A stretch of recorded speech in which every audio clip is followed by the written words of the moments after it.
The gunshot cracked through the afternoon air like thunder. And in that frozen moment, Daniel Hayes made a choice that would shatter the boundaries between two worlds. A poor single father with calloused hands and worn shoes threw himself in front of a terrified pregnant woman as death pointed its barrel at her. The bullet meant for her tore through his shoulder, instead painting the sidewalk crimson as strangers screamed and scattered like leaves in a storm. But the woman he saved wasn't just anyone. She was Sophia Lane, heir to a fortune, and her gratitude would transform everything Daniel thought he knew about sacrifice, destiny, and the true meaning of wealth. My friends, this is a story about how one split-second decision on a crowded street corner changed not just two lives, but generations to come. Follow me to the end of this incredible journey, and please comment below which city you're watching from. I'd love to know how far this story of courage has traveled. Daniel Hayes stood at the corner of Madison and Fifth, his weathered hands gripping a paper bag containing the last of his weekly groceries, a loaf of discount bread, peanut butter, 2 cans of soup, and a small carton of milk that would have to last until Friday. The September sun beat down mercilessly on the concrete jungle of downtown, making the asphalt shimmer like water. He checked his phone for the third time, 2:47 p.m. 13 minutes to get back to his apartment before Mrs. Chen, his elderly neighbor, had to leave for her doctor's appointment. She'd been watching Emma, his 7-year-old daughter, since noon, refusing to take a penny for her kindness.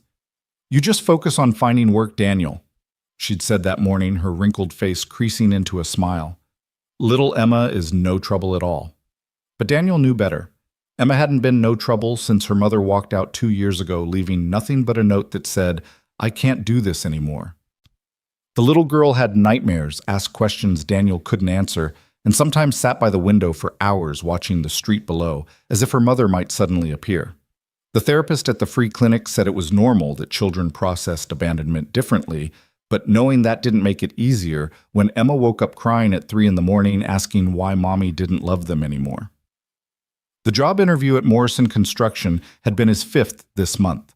They'd looked at his resume, 10 years of experience as a carpenter, excellent references, a clean record, and then asked the question that always came, "Can you work overtime weekends?"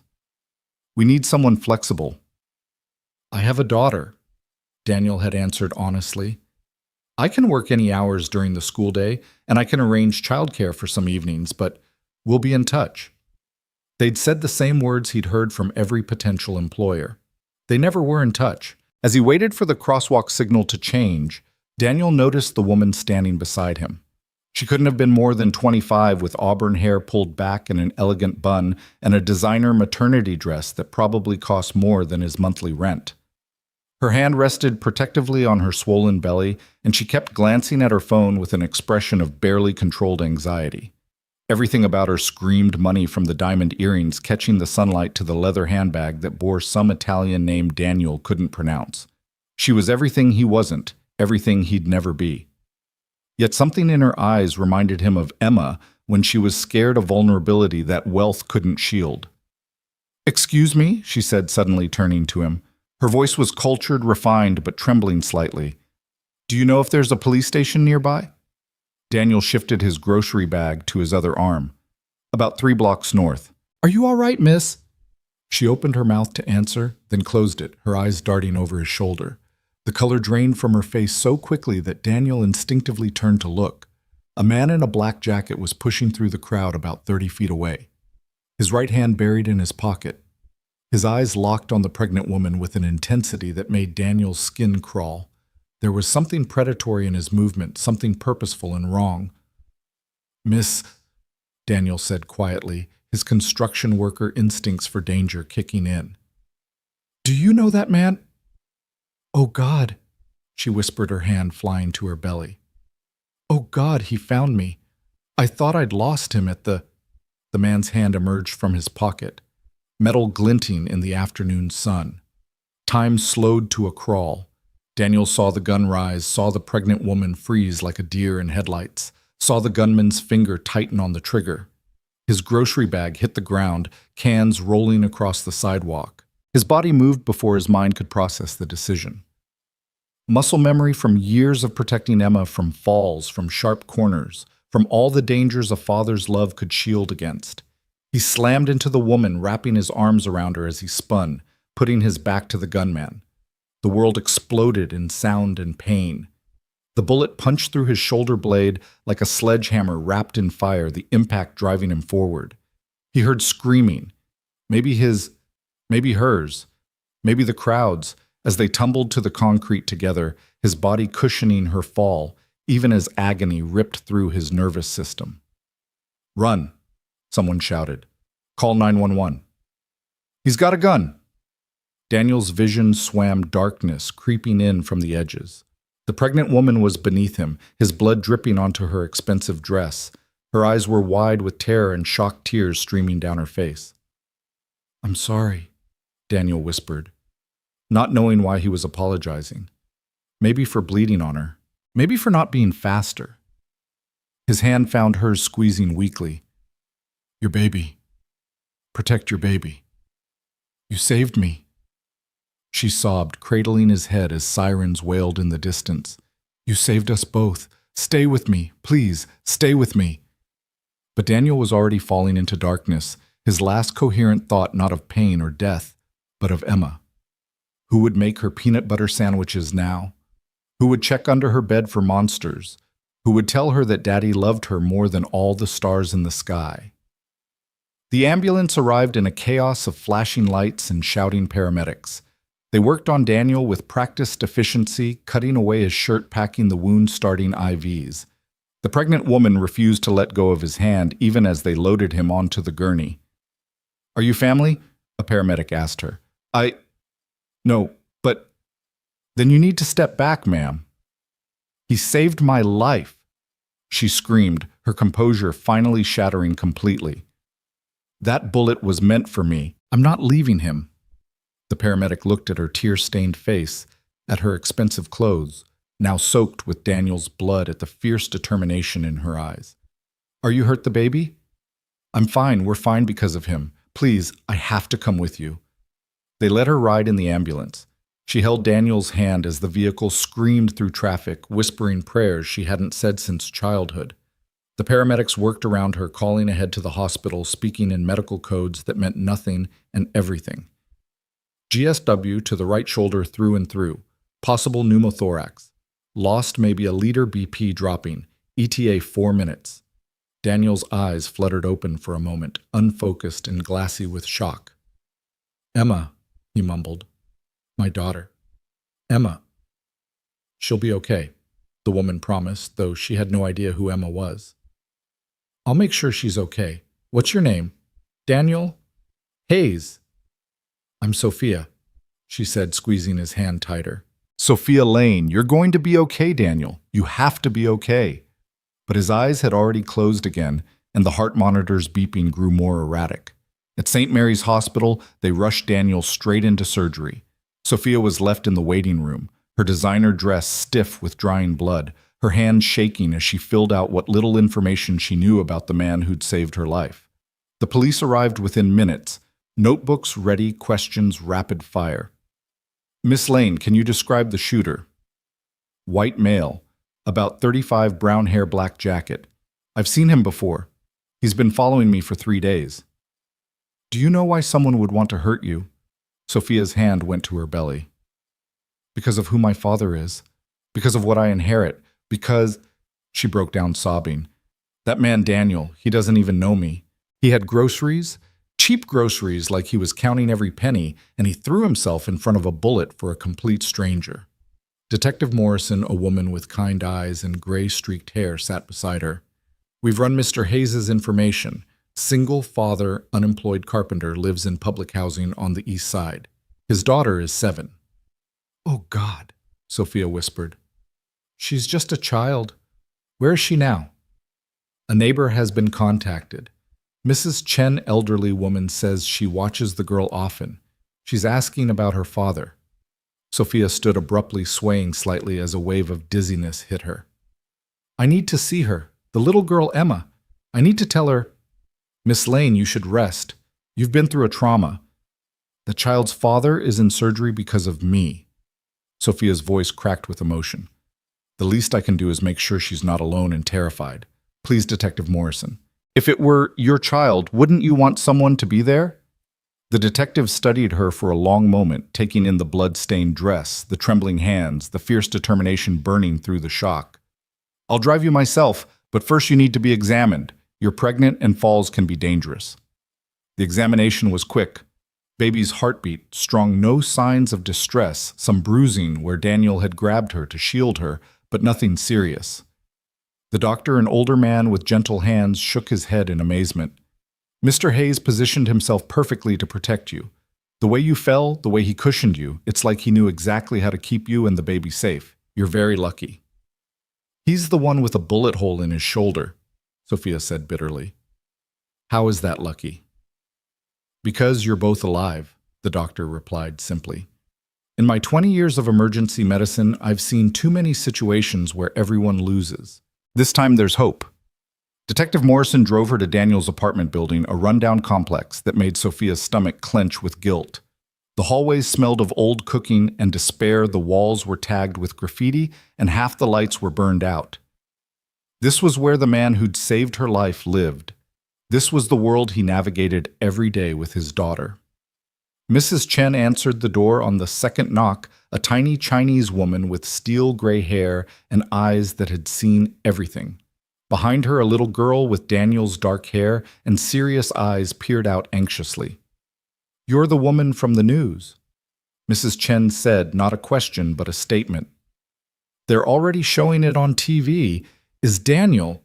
He's in surgery, Sophia said, her eyes locked on Emma. The little girl was clutching a worn teddy bear, her face pale with fear. He's strong. The doctors are doing everything they can. Are you the lady my daddy saved? Emma asked in a small voice. Sophia knelt down, her expensive dress pooling on the stained hallway carpet. Yes, sweetheart, I am. Your daddy is the bravest man I've ever met. He's always brave, Emma said solemnly. He checks under my bed for monsters every night, even when he's really tired. Is he going to come home? The question shattered Sophia's composure.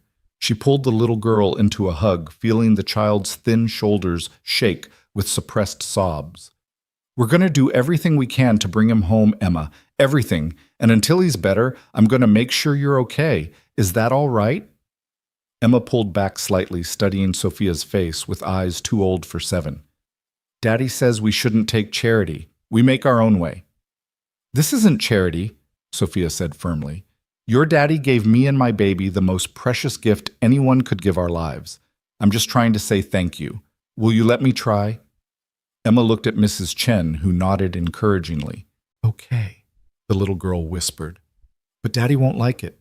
He's proud. I know, Sophia said, standing and taking Emma's small hand in hers. But sometimes being proud means letting people help when you've helped them. Come on, let's go back to the hospital. Your daddy will want to see you when he wakes up. The surgery took 4 hours. 4 hours of Sophia pacing the waiting room with Emma curled up in a chair beside her, the teddy bear clutched tight. 4 hours of Mrs. Chen knitting in the corner, her needles clicking rhythmically like a meditation. 4 hours of news vans gathering outside of reporters trying to get statements of Sophia's phone ringing incessantly with calls from her father's security team, his lawyers, his personal assistant. She ignored them all. Her world had narrowed to this waiting room, this child, this moment. When the surgeon finally emerged, still in his scrubs with fatigue etched into every line of his face, Sophia and Emma both jumped to their feet. Mr. Hayes made it through surgery, he said immediately, and Sophia felt her knees nearly buckle with relief. The bullet did significant damage, fractured his scapula, nicked his subclavian artery, collapsed his right lung. We've repaired what we could, but recovery will be long and difficult.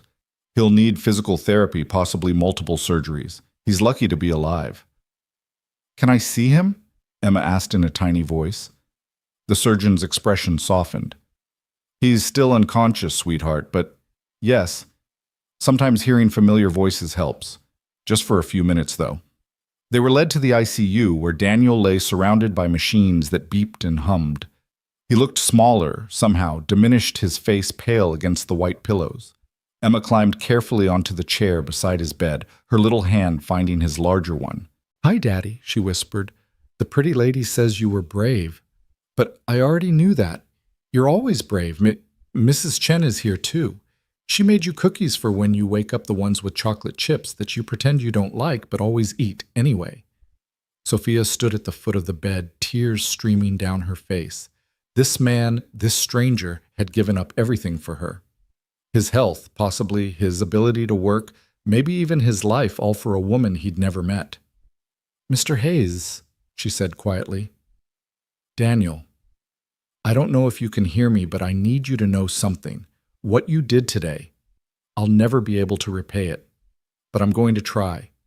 Your daughter needs you, and I'm going to make sure you both have everything you need to get through this. I promise you that." Daniel's fingers twitched slightly in Emma's grip, though his eyes remained closed. "He squeezed my hand," Emma exclaimed. "Daddy, can you hear me?"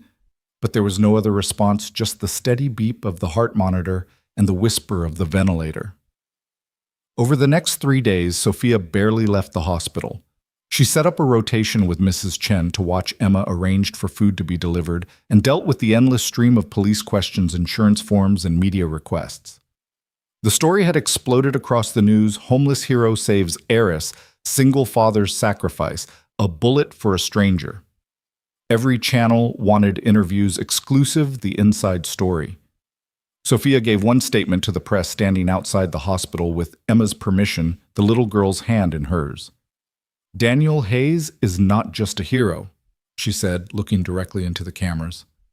"He's a father who wakes up every day and fights for his daughter in a world that's given him very little. He didn't know who I was when he saved me. He just saw a pregnant woman in danger and didn't hesitate. That's the kind of man he is. Now it's our turn, all of us, to show that heroism is recognized, that sacrifice matters, that good men don't face their battles alone." Within hours, donations started pouring in. A GoFundMe page crashed from too much traffic. People sent cards, flowers, toys for Emma, offers of jobs for when Daniel recovered. The overwhelming response seemed to bewilder Emma, who was used to a world where they had to count every penny. "Why are all these people being nice to us?" she asked Sophia one evening as they sat in the hospital cafeteria, Emma picking at a sandwich. "Because your daddy reminded them that there are still good people in the world," Sophia replied. "Sometimes we forget that. We get caught up in our own problems, our own fears, and we forget that we're all connected. Your daddy's courage reminded everyone of what really matters." "What really matters?" Emma asked, her serious eyes fixed on Sophia's face. Sophia's hand went to her belly where her own child was growing. "Protecting each other, taking care of each other. Love, really, even for strangers." Emma considered this for a moment. "Daddy says love isn't just a feeling, it's what you do." "Your daddy is a wise man. Is that why you keep coming here, because of love?" The question caught Sophia off guard. She'd been asking herself the same thing. Was it guilt that kept her here? Obligation? Or was it something deeper, a recognition that this man and his daughter had shown her something precious about humanity that all her wealth and privilege had never taught her? "I think," she said slowly, "that when someone saves your life, you become connected to them. Your daddy gave me and my baby a future. The least I can do is make sure he and you have one too." Emma nodded, seemingly satisfied with this answer. "My mommy left because she said love wasn't enough. But Daddy stayed. He always stays. And he'll keep staying," Sophia promised, though she could see the doubt in Emma's eyes. The child had already learned that people leave, that promises break, that love sometimes isn't enough. On the 4th day, Daniel woke up. Sophia was alone with him. Emma at school with assurances that she'd be called immediately if there was any change. She was reading emails on her phone, coordinating with her father's foundation about setting up a trust for Emma's education, when she heard a soft groan. Daniel's eyes were open, confused, and unfocused, but definitely open. "Don't try to move," she said quickly, pressing the call button for the nurse. "You're in the hospital. You're safe." His eyes found hers, and she saw the moment recognition dawned. His lips moved, but no sound came out. She grabbed the cup of ice chips the nurses had left, spooning a few into his mouth. "Emma," he whispered, his voice like sandpaper. "She's perfect. She's at school. Mrs. Chen has been helping, and I've been making sure she's okay." Daniel's eyes studied her, taking in the designer clothes, the expensive jewelry, the whole package that screamed money. You're the woman, the woman you saved. Yes, I'm Sophia Lane. Lane. His eyes widened slightly. Lane Industries. Harrison Lane's daughter. That's not important right now. We can't accept. He tried to sit up, gasping as pain shot through his shoulder. Stop, Sophia said firmly, gently pressing him back. Please, just stop. You saved my life, my baby's life. Do you understand what that means? My father is Harrison Lane, yes, which means someone wanted me dead for money, for revenge, for who knows what reason. And you, a complete stranger, took a bullet for me. So please don't talk to me about what you can or can't accept. Daniel was quiet for a long moment, his eyes never leaving her face. Is he the shooter? In custody. He was hired, we think, by someone who stands to gain from my death. The investigation is ongoing, but you're safe. Emma's safe. Their security now discreet, but there. I can't afford security. You're not paying for it. My father is. And before you argue, consider this: the man who tried to kill me knows you stopped him. That makes you and Emma potential targets. This isn't charity, Mr. Hayes. It's responsibility. Daniel closed his eyes, and for a moment Sophia thought he'd fallen back asleep. Then he spoke so quietly she had to lean forward to hear him. I didn't even think. I just saw the gun saw you freeze and my body moved, like when Emma was 2 and ran toward the street. You don't think, you just move. That's what makes it heroic, Sophia said softly. The fact that you didn't think, you just acted to protect someone who needed protecting. I'm not a hero. I'm just a father who can't even find a job. You're a father who taught his daughter that love is what you do, not just what you feel. She told me that. 7 years old, and she already knows the most important truth in the world because you taught her. Daniel's eyes opened again, and this time they were clearer, more focused. You've been talking to Emma. Every day. She's remarkable, Mr. Hayes, brave and wise and kind, just like her father. Her mother, Emma, told me. I'm sorry. Don't be. We're better off. I mean, Emma deserves better than a mother who could just walk away, but it still hurts her. She still asks why. What do you tell her? Daniel was quiet for so long that Sophia thought he wouldn't answer. Then, I tell her that sometimes people are broken in ways that love can't fix. That it wasn't about her, wasn't her fault, but I don't think she believes me. She will. When she's older, she'll understand.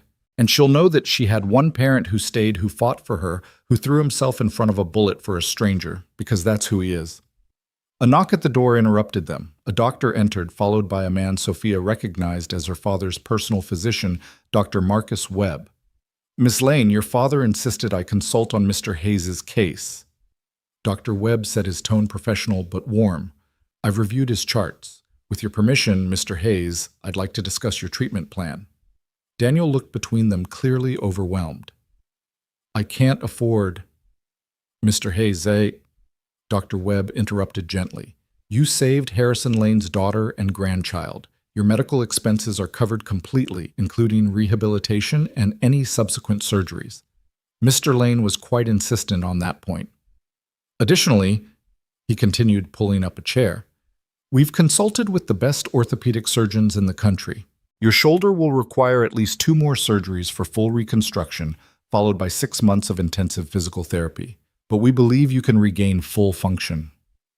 Will I be able to work? Daniel asked, and Sophia heard the desperate hope in his voice. I'm a carpenter. I need my arms, my strength. With proper treatment and rehabilitation, yes.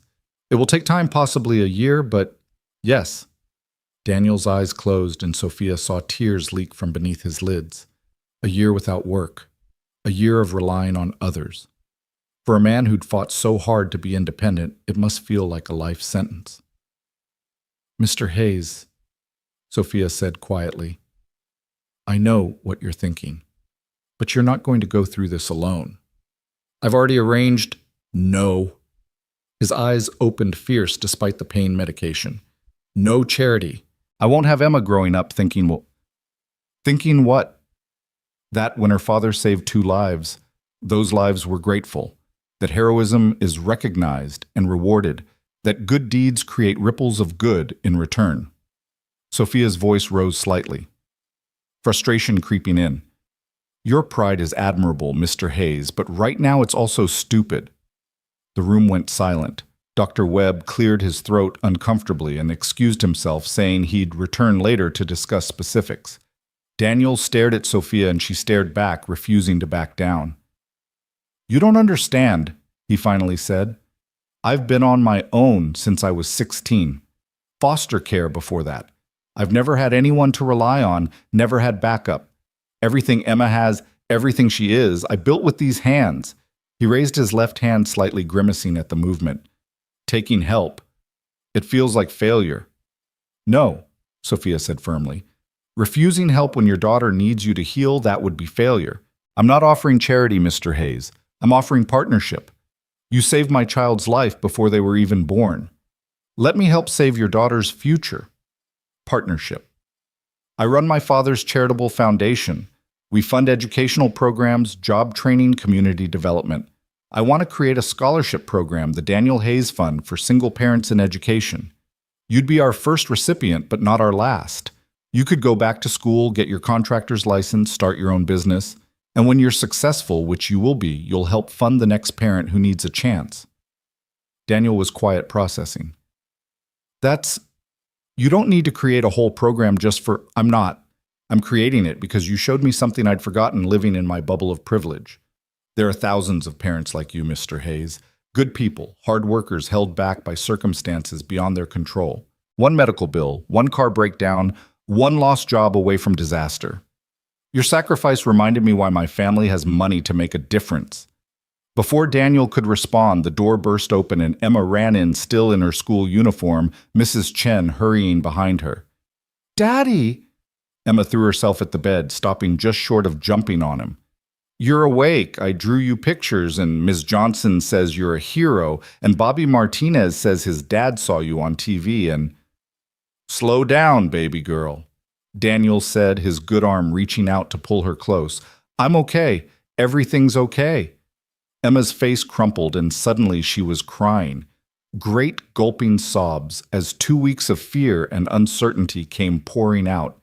I thought you were going to die like Mommy left and I'd be all alone and...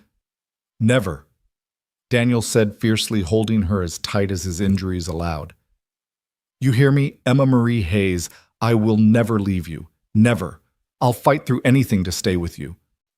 Sophia stepped back, giving them space, but Emma looked up and held out her free hand to her. Sophia stayed, she told her father. Even when the doctor said you might not wake up, she stayed. Daniel looked at Sophia over his daughter's head, and she saw something shift in his expression. The walls he'd built, the pride that kept him isolated, she saw them crack just a little. Thank you, he said simply. No, Sophia replied, her hand on her belly. Thank you. The next weeks blurred together in a symphony of small victories and setbacks. Daniel's first surgery to repair additional ligament damage. Emma's birthday celebrated in the hospital cafeteria with a cake Sophia had specially made. The news coverage dying down, replaced by other tragedies, other heroes. The quiet moments when Sophia would sit with Daniel during his physical therapy, watching him grit his teeth through the pain, determined to regain function. Why do you keep coming? He asked one afternoon after a particularly brutal session that left him gray-faced and sweating. You have your own life, your own baby to prepare for. Sophia considered the question. She'd been asking herself the same thing. Her father thought she was traumatized, fixated on Daniel because of survivor's guilt. Her therapist suggested she was sublimating her fear about the assassination attempt into a need to control Daniel's recovery. Her friends thought she was either crazy or playing out some romance novel fantasy, but the truth was simpler and more complex than any of that. Because you saw me, she said finally, not Sophia Lane heiress, not Harrison Lane's daughter, not a bank account or a news story. You just saw a scared pregnant woman who needed help. Do you know how rare that is in my world, to be seen as just human? Daniel shifted uncomfortably in his wheelchair. They were in the hospital garden, autumn sun filtering through the leaves. Emma was at school, and for once they were alone without nurses or doctors or Mrs. Chen's watchful presence. That's not, and because Emma needs to see that good deeds matter, that when someone does something extraordinary, the world responds. She's been let down by so many people already. She needs to believe in goodness. She believes in you, Daniel said quietly. She talks about you constantly. Sophia said this, Sophia thinks that. You've become her hero.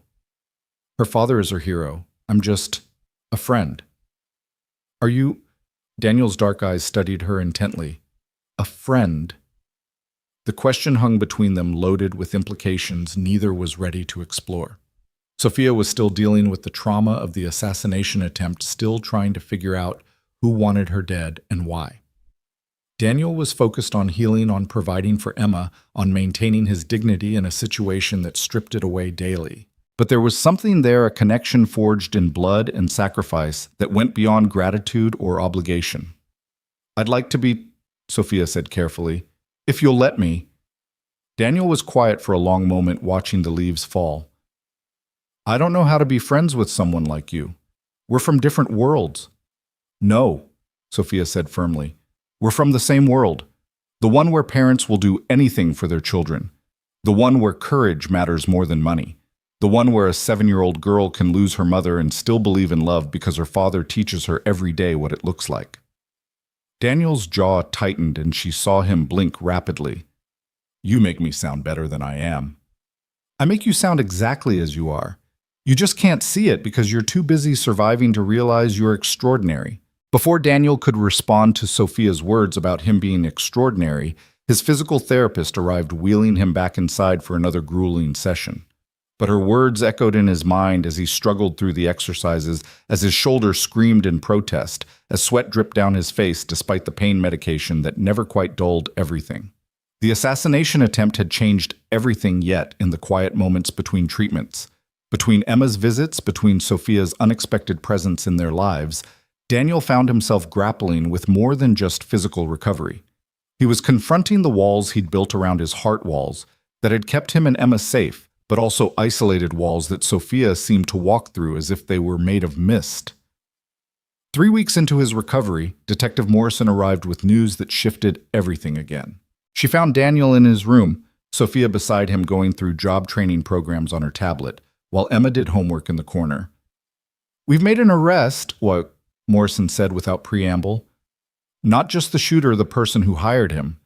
Sophia's face went pale. Who? Your stepbrother, Ms. Lane, Marcus Webb. The tablet slipped from Sophia's nerveless fingers, clattering on the floor. Marcus, but he's family. My father remarried when I was 12. Marcus was 15. We grew up together.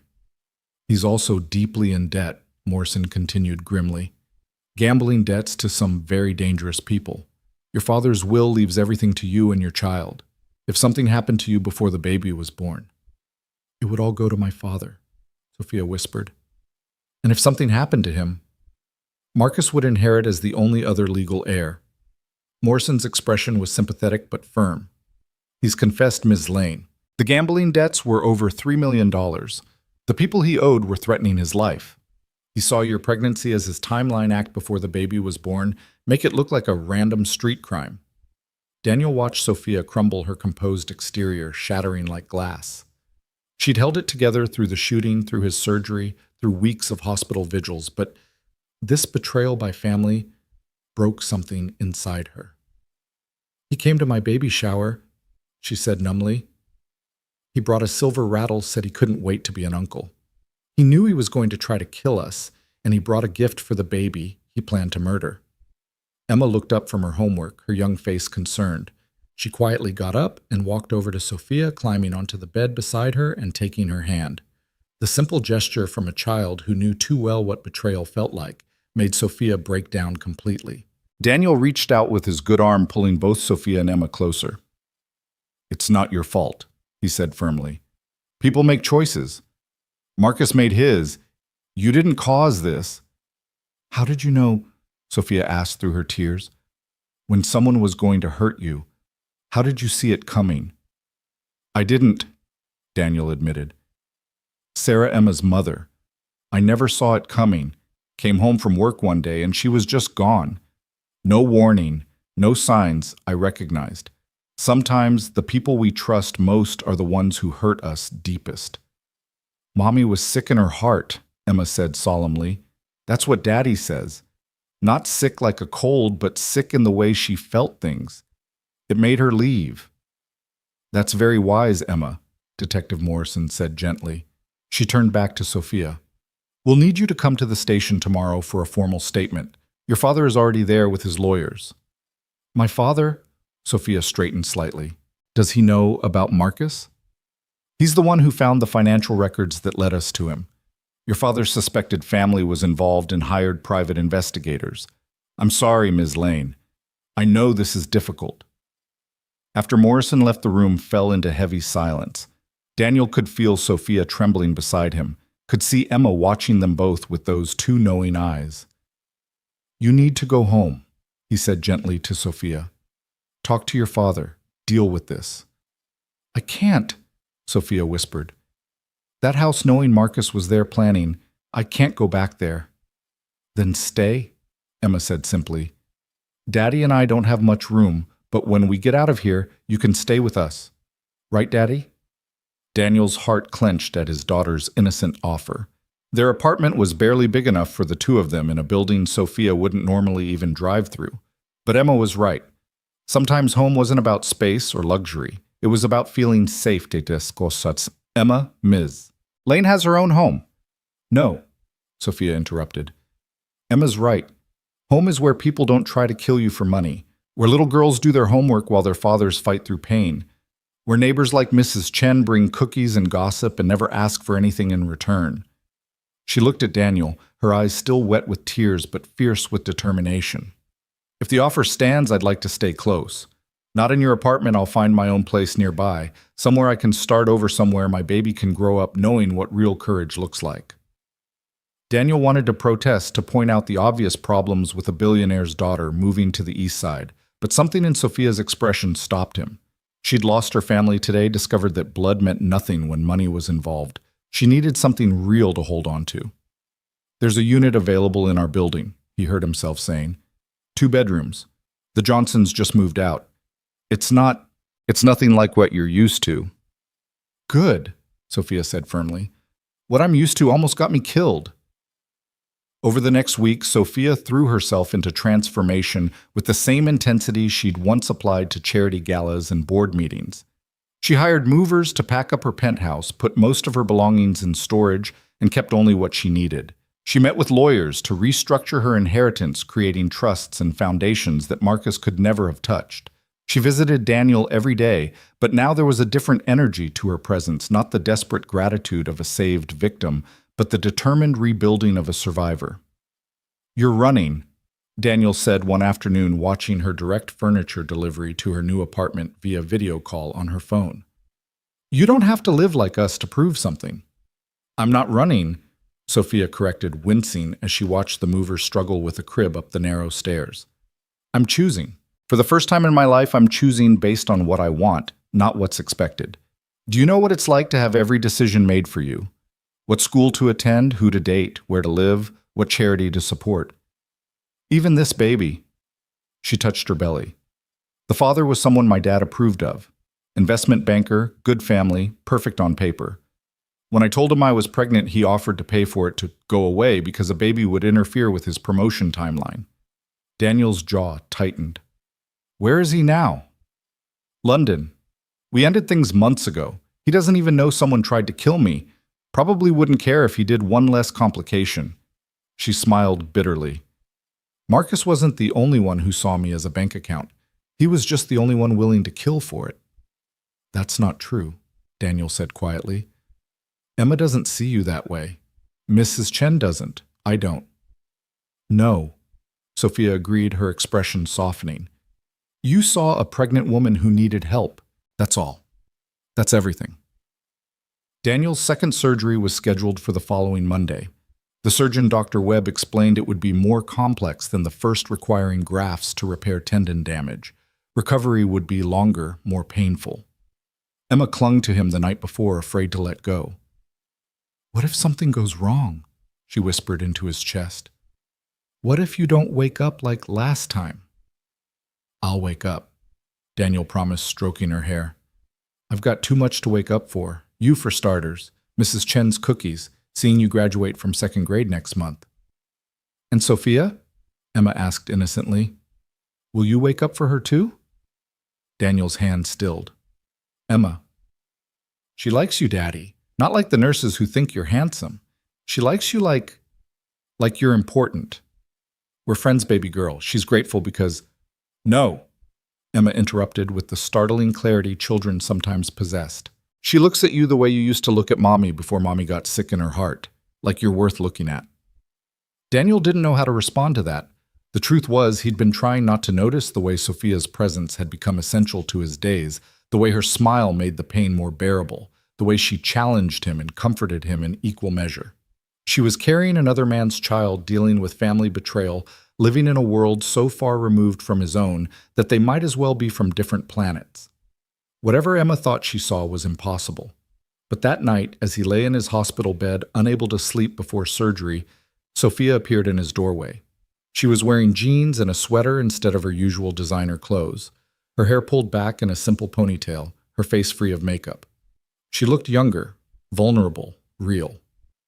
Can't sleep either, she asked softly. Pre-surgery jitters, he admitted. The baby's doing gymnastics. She moved into the room, settling into the chair beside his bed.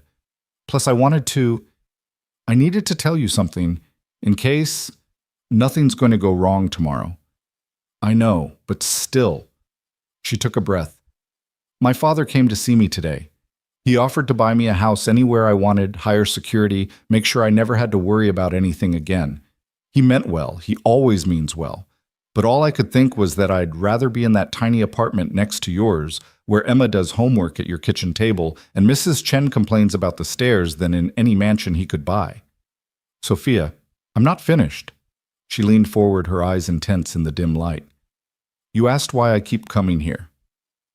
The truth is, I've been trying to figure that out myself. It started as guilt, then gratitude, then friendship. But somewhere along the way, it became something else. You and Emma, you've shown me what courage really looks like. Not grand gestures or dramatic sacrifices, but getting up every day and choosing to keep going, to keep loving, even when the world gives you every reason to stop. Daniel's heart was racing, the monitors betraying his agitation. You're emotional. The pregnancy, the trauma, Marcus.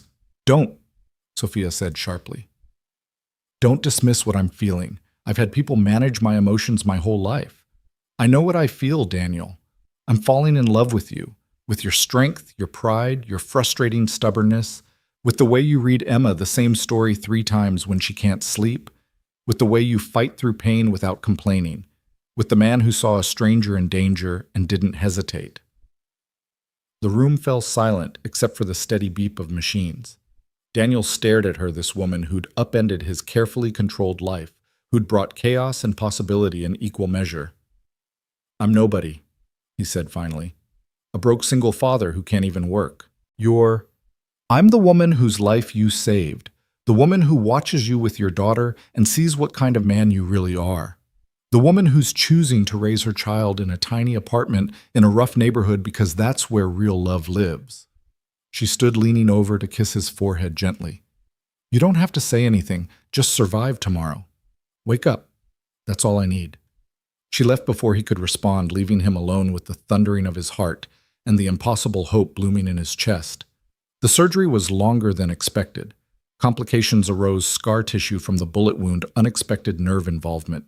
Emma sat in the waiting room with Sophia and Mrs. Chen doing her homework with determined focus, as if normal activities could guarantee normal outcomes. He's strong, Mrs. Chen said for the dozenth time, her knitting needles clicking rhythmically. Strongest man I know. I know, Sophia replied, her hand on her belly where her baby kicked restlessly. But strong people break too. Not Daniel, Emma said firmly, not looking up from her math worksheet. Daddy bends, but he doesn't break. He told me that. Like the buildings he used to build, they sway in earthquakes, but they don't fall down. 7 hours.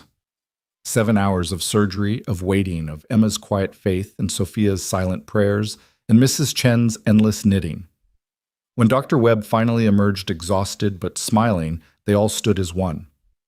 "He did beautifully," the doctor said immediately. "We were able to repair more damage than anticipated. The nerve involvement was tricky, but we believe we've restored full function. Recovery will be long, but his prognosis is excellent." Emma burst into tears of relief, throwing herself into Sophia's arms. Mrs. Chen muttered prayers in Mandarin, her weathered hands clasped together. Sophia held Emma tight, her own tears falling freely. "Can we see him?" Emma asked. "He'll be unconscious for several hours, but yes, briefly." In recovery, Daniel looked even more vulnerable than before. His shoulder, completely immobilized, tubes and wires everywhere. Emma climbed carefully onto the bed beside him, whispering about her math test and the new boy in class who ate paste. Sophia stood back watching them, her heart so full it hurt. "He loves you, you know," Mrs. Chen said quietly beside her. "He just doesn't know how to love someone who doesn't need him." "Everyone needs love," Sophia replied. "Yes, but Daniel needs to be needed. It's how he shows love, by being necessary. You have to teach him that wanting someone is just as important as needing them." The old woman's wisdom hit deep, and Sophia found herself thinking about it over the next weeks as Daniel recovered. He was frustrated by his limitations, angry at his dependence, pushing himself too hard in physical therapy. He was pulling away from her, rebuilding the walls she'd thought were coming down. "You should find a better place," he said one afternoon, 2 weeks post-surgery. "This neighborhood isn't safe for you and the baby." "We've been fine," Sophia countered. She was 8 months pregnant now, moving slower but still coming to every therapy session. "Emma walks me home from the bus stop every day. Mrs. Chen teaches me to cook. The Rodriguez family invited me to their daughter's quinceañera. I'm more at home here than I ever was in my penthouse." "This isn't your world, Sophia." "No, then what is my world? The one where my stepbrother tried to murder me, where my ex-boyfriend saw our child as an inconvenience, where people smile at my face while calculating my net worth." She moved closer, awkward, with her belly between them. "This is my world now, Daniel, the one I choose. The one where people share what little they have instead of hoarding what they don't need. The one where you exist." "I'm your charity case," he said bitterly. "Your project. Save the poor single father feel better about your privilege." The words were meant to hurt, and they did. Sophia stepped back as if slapped. "Is that really what you think? I think you're pregnant and scared and grateful and confused. When the baby comes, when you remember who you are, you'll leave. Just like—" He stopped, but the damage was done. "Just like Emma's mother," Sophia finished quietly. "You think I'm just another woman who'll abandon you when things get hard." "Aren't you?" Daniel's eyes were hard defensive. "Look at you, Sophia. Look at where you are. You're playing at being poor, but you could leave any time. One phone call to Daddy, and you're back in your castle." "You're right," Sophia said, her voice deadly calm. "I could leave. I have choices Sarah didn't have. But here's what you're missing, Daniel. I choose to stay. Every day I choose this, not because I have to, not because I'm trapped, but because this is where I want to be. With you, with Emma, with this community that's shown me more kindness than any country club ever did." "Why?" The word tore from him raw and desperate. "Why would you choose this, choose us?" "Because you make me brave," she said simply. "Because Emma makes me laugh. Because Mrs. Chen makes me feel like family. Because when I walk into your apartment, I'm not Sophia Lane the heiress. I'm just Sophia who burns rice and can't figure out Emma's math homework and watches you sleep sometimes because even in pain you look peaceful." Daniel stared at her, his defenses crumbling. "You watch me sleep. Sometimes, when the nightmares wake me up, the ones where the bullet doesn't miss." She moved closer again carefully. "I know you're scared. I know trusting someone who could leave is terrifying. But Daniel, everyone could leave. The only difference between me and anyone else is that I have more resources if I choose to stay. And if you don't, then you'll survive just like you did before. But I'm betting on something different. I'm betting on us." Before Daniel could respond, Emma burst through the door, home from school with a paper clutched in her hand. "Daddy. Sophia. Look. I got Student of the Month. They're putting my picture on the wall and everything." The moment shattered and reformed around Emma's joy. Daniel's face transformed pride, pushing away the fear and anger. That's amazing, baby girl. Come here, show me. Emma climbed onto his good side, chattering about the ceremony and the certificate and how Bobby Martinez was jealous. Sophia watched them, her hand on her belly, and made a decision. We should celebrate, she announced. Pizza tonight, my treat, and Emma gets to pick the movie. Can Mrs. Chen come? Emma asked hopefully. Of course, it's not a party without Mrs. Chen. That evening, crowded into Daniel's tiny apartment with pizza boxes and Disney movies, something shifted. Maybe it was Emma falling asleep against Sophia's shoulder. Maybe it was Mrs. Chen regaling them with stories of her youth in China. Maybe it was the way Daniel's hand found Sophia's across the couch, tentative but sure. Stay, he whispered later after Emma was in bed and Mrs. Chen had gone home. Not tonight, not like that. But stay. In our lives, in this messy, complicated, impossible thing we're building. I was never planning to leave, Sophia whispered back. 3 weeks later, Sophia's water broke in the middle of Emma's dance recital. She tried to hide it at first, not wanting to disrupt Emma's big moment, but Daniel noticed her grip tightening on his good hand, saw the way she was breathing carefully through her nose. Hospital, he whispered. After Emma's solo, now. They slipped out as quietly as possible, but Emma saw them leaving from the stage. Instead of being upset, she grinned and gave them a thumbs up, continuing her dance with even more enthusiasm. She knows, Sophia gasped through a contraction. She's been watching you like a hawk for days. Kids got instincts. Daniel was already calling Mrs. Chen, arranging for her to pick up Emma after the recital. The labor was quick, almost too quick. They barely made it to the hospital before Sophia was fully dilated, crushing Daniel's hand through contractions that came fast and hard. I'm scared, she admitted between pains. What if I'm like my stepmother?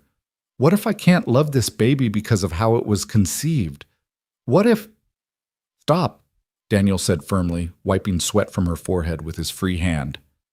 You already love this baby. I've watched you talk to them, sing to them, protect them. You're going to be an amazing mother. How do you know? Because you chose to be, just like you chose us. Just like you choose every day to be more than what was expected of you. The baby came with the dawn screaming and perfect, a daughter with Sophia's nose and her father's dark hair. Sophia cried as they placed the baby on her chest, overwhelmed by the fierce love that flooded through her. She's perfect, Daniel whispered, his own eyes wet. What's her name? Sophia looked up at him. This man who'd saved them both, who'd shown her what real strength looked like. Grace, she said. Grace Sarah Hayes. Daniel froze. Sophia, you can't. I can, and I did. She wouldn't exist without you. Neither of us would. If you're okay with it, I'd like her to have your name. I'd like her to grow up knowing that families are made by choice, not just blood. The father signed away his rights months ago, didn't want the complications. She shifted the baby slightly, looking into her tiny face. But she has a father figure if he'll have us. Someone who'll teach her about courage and sacrifice and love that shows up every day. Daniel was quiet for so long that Sophia worried she'd overstepped. Then he reached out with his good hand, his finger gently touching Grace's tiny fist. The baby grabbed on immediately, holding tight. Emma's going to be insufferable, he said roughly. She's been asking for a sister for years. Is that a yes? That's a, we need to talk about a lot of things. That's a, this is complicated and messy and probably impossible. That's a, my shoulder's still wrecked and I can't work and I have nothing to offer you. That's not a no, Sophia said, smiling through her exhaustion. No, Daniel agreed, leaning down to kiss Grace's head, then hesitantly Sophia's forehead. It's definitely not a no.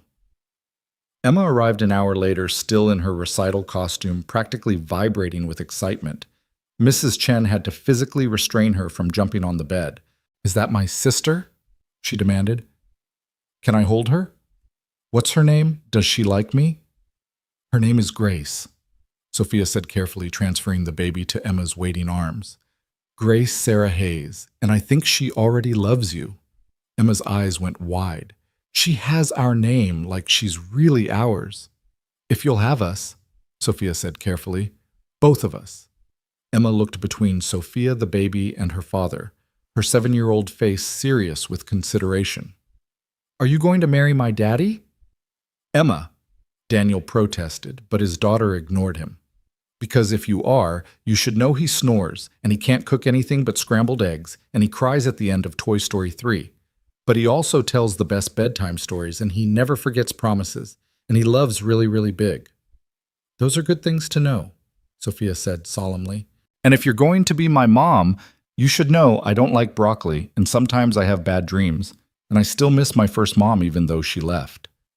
Emma's voice got smaller. Is that okay? Sophia reached out, pulling Emma and Grace close, feeling Daniel's hand on her shoulder. That's more than okay, sweetheart. That's perfect. The first night home with Grace was a revelation in chaos. Sophia's tiny apartment, which had seemed perfectly adequate when she'd moved in, suddenly felt impossibly small with a crying newborn, an excited 7-year-old who didn't want to go to bed, and Daniel trying to help with one functional arm while still recovering from his surgeries. She won't stop crying, Sophia said desperately, at 2 a.m, walking Grace back and forth across the small living room. I've fed her, changed her, burped her. What am I doing wrong?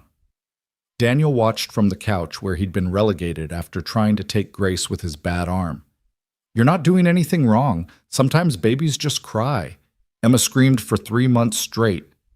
I did not, Emma protested from her makeshift bed on the floor. She'd refused to go back to their apartment, insisting she needed to be near her sister. You did, baby girl. Your mom and I took shifts walking you around the parking lot at 3 a.m. because it was the only thing that calmed you down. The mention of Sarah hung in the air for a moment, but it didn't feel as heavy as it once had. Emma had been processing her mother's absence differently since Grace arrived, as if having Sophia and the baby somehow made the old wound less raw. Let me try something, Mrs. Chen said, appearing in the doorway with her spare key. None of them were surprised to see her. She'd been checking on them every few hours since they'd come home from the hospital. She took Grace from Sophia's exhausted arms and began humming something low and rhythmic, swaying in a way that seemed to defy her elderly frame. Within minutes, Grace quieted, her tiny fists uncurling as she settled into sleep. How did you do that? Sophia whispered in awe. Raised 4 babies in a 1-room apartment in Beijing, Mrs. Chen replied, carefully transferring Grace to her bassinet. You learn tricks. Also, she was picking up on your anxiety. Babies are like little emotional sponges. I don't know what I'm doing, Sophia admitted, collapsing next to Daniel on the couch.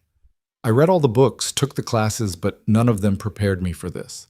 What if I'm terrible at this? What if Grace grows up knowing I was lost from day one? Every parent feels that way, Daniel said, carefully putting his good arm around her. Sarah was terrified when Emma was born. She'd had this perfect vision of motherhood, and then reality hit. Screaming babies, no sleep hormones everywhere. It's not about being perfect, it's about showing up. Is that why she left? Emma asked quietly from her pile of blankets. Because it was too hard. Daniel and Sophia exchanged glances. Emma rarely asked about her mother anymore, but when she did, the questions were always loaded with more than childish curiosity.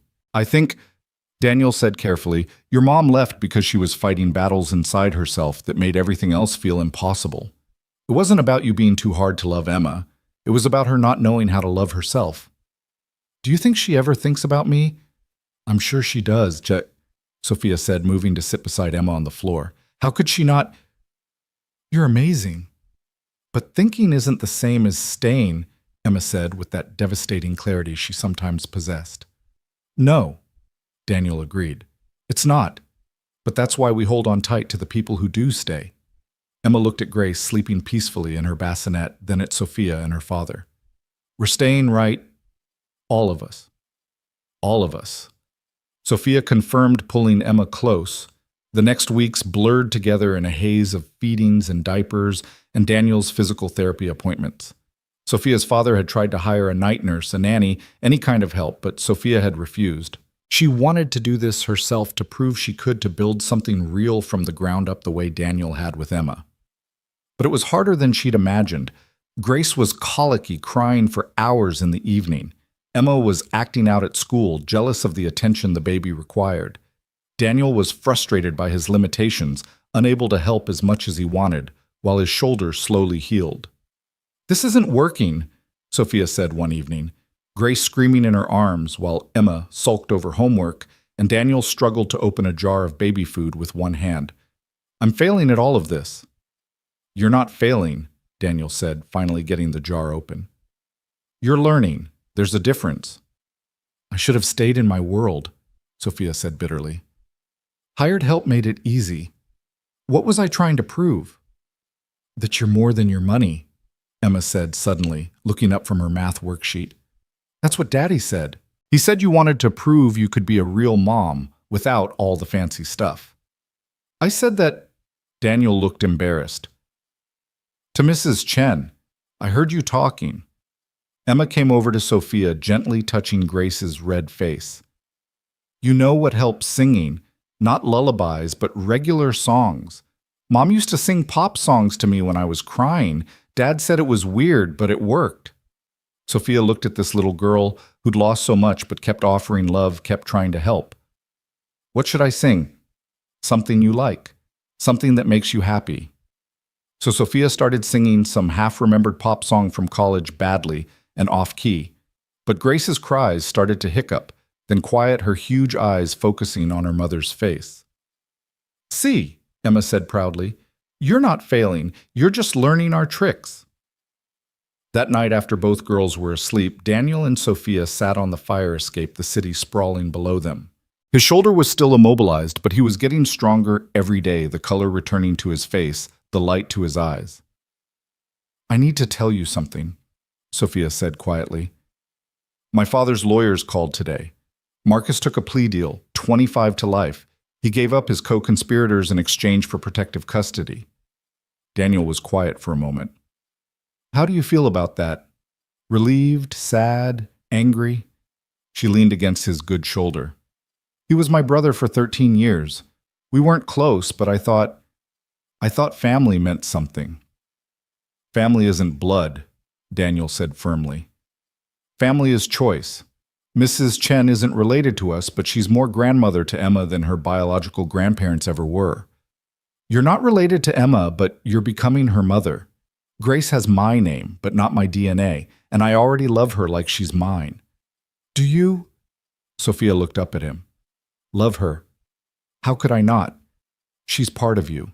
She's evidence of your courage, your choice to keep going even when her father walked away. Every time I look at her, I see your strength. When I look at her, I see your sacrifice, Sophia admitted. Without you, she wouldn't exist. That bullet would have found us both. They sat in comfortable silence, the city noise a distant symphony below them. Then Daniel spoke, his voice careful and measured. My shoulder's getting better. Doc says maybe 3 more months of PT and I can start light work. I've been thinking about what comes next. And I can't go back to construction, not the heavy stuff anyway. But I've been talking to a guy about furniture making, custom pieces, restoration work. It's delicate enough that my shoulder can handle it, and the pay's decent once you build a client base. That sounds perfect, Sophia said enthusiastically. You're so good with your hands, and Emma says you used to whittle little animals for her. The thing is, I'd need startup money, tools, workspace materials. I've never taken a loan in my life, always paid cash for everything, but I'm thinking maybe it's time to bet on myself. I could, Sophia started, but Daniel cut her off. No, I need to do this myself, or at least the traditional way. Bank loan, business plan, the whole thing. I need to know I can still provide, still be the man Emma deserves. The man you both deserve. Daniel, you don't have to prove anything. Yes, I do. To myself, if no one else. I've spent 2 years scraping by telling myself it was temporary, that something would change. Then you came along and everything did change, but I can't be the guy who lives off his girlfriend's money. I need to be a partner, not a project. Sophia wanted to argue, to point out that money was just a tool, that his pride was getting in the way of practicality. But she understood pride. She'd walked away from her father's fortune to prove something too. Okay, she said simply. But I have conditions. Conditions. First, you let me be your first customer. I need furniture for the apartment anyway, and I want pieces with a story. Second, you let me help with the business plan. I may have walked away from my trust fund, but I still know how to make a proposal that banks will love. Third, you stop calling me your girlfriend and admit what we really are. Which is, Sophia turned to face him, fully careful of his shoulder. We're a family, Daniel. Messy and complicated and unconventional, but a family. Grace has your name. Emma calls me Mom when she thinks I'm not listening. Mrs. Chen refers to us as the Hayes family, to everyone in the building. The only people not admitting it are us. Daniel's good hand came up to cup her face, his thumb tracing her cheekbone. You know what admitting it means, right? It means I'm all in. It means I fight for us the way I fight for Emma. It means when things get hard, and they will, we work through it instead of walking away. I know, Sophia whispered. It means choosing each other every day, even when it's difficult, especially when it's difficult. Is that what you want? A broken-down carpenter with a sketchy shoulder and more baggage than an airport. I want the man who jumped in front of a bullet for a stranger, the father who reads 3 bedtime stories even when he's exhausted. The neighbor who fixes Mrs. Chen's leaky faucet without being asked. I want you, Daniel Hayes, exactly as you are. He kissed her, then their first real kiss, careful and tender and full of promise. When they pulled apart, both were breathless. I love you, he said simply. I've been fighting it, telling myself it was too soon, too complicated, too everything. But I love you, Sophia Lane. I love you too, she replied. And just so we're clear, I'm keeping Lane professionally. The foundation is doing too much good to rebrand now. But personally, I think Sophia Hayes has a nice ring to it. Eventually, when you're ready. When we're ready, he corrected. This is a partnership, remember. A cry from inside interrupted them. Grace was awake and hungry. But as they climbed back through the window, Daniel helping Sophia with his good arm, neither felt the exhaustion that had been weighing them down. They felt like what they were, a family, finding its rhythm. The next morning brought unexpected challenges. Emma woke up with a fever.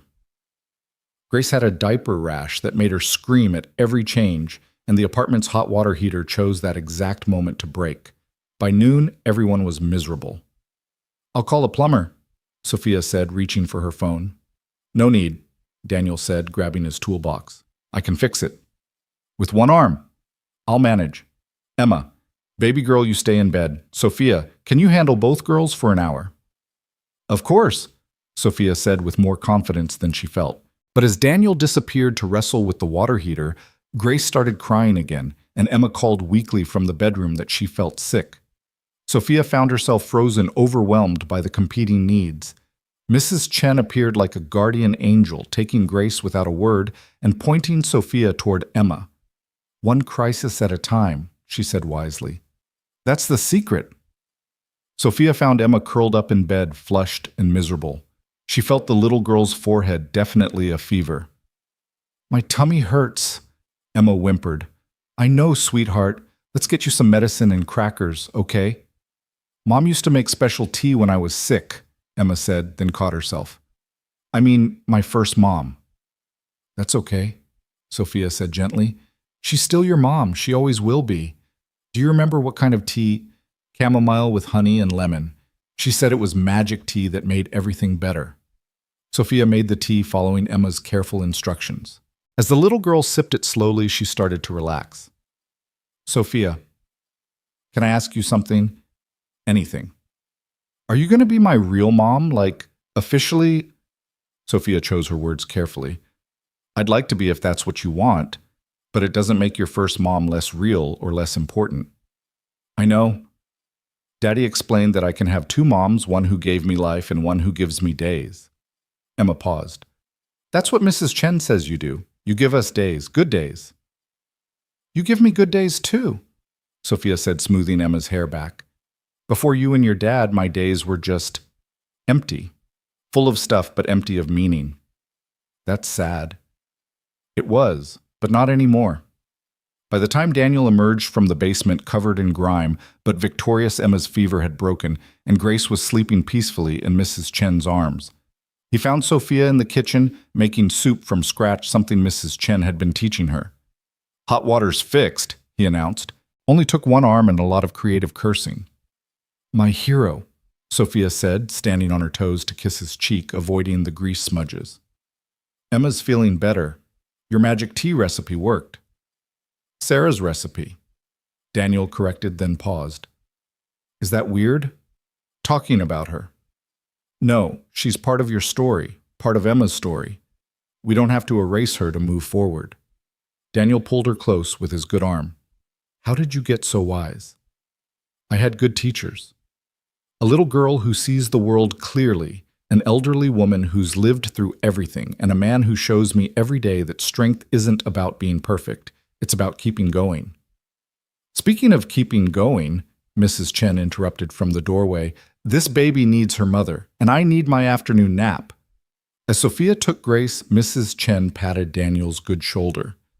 You chose well, both of you. Not many would fight this hard to build something real. That evening, with Emma feeling better and Grace finally settled, they received an unexpected visitor. Harrison Lane stood in their doorway, his expensive suit making him look like he'd been teleported from another world. Daddy, Sophia said, shocked. He'd never come to the building before, always sending cars or meeting her elsewhere. I needed to see where you're living, he said, his eyes taking in the small apartment, the second-hand furniture, the toys scattered on the floor. To understand. Understand what?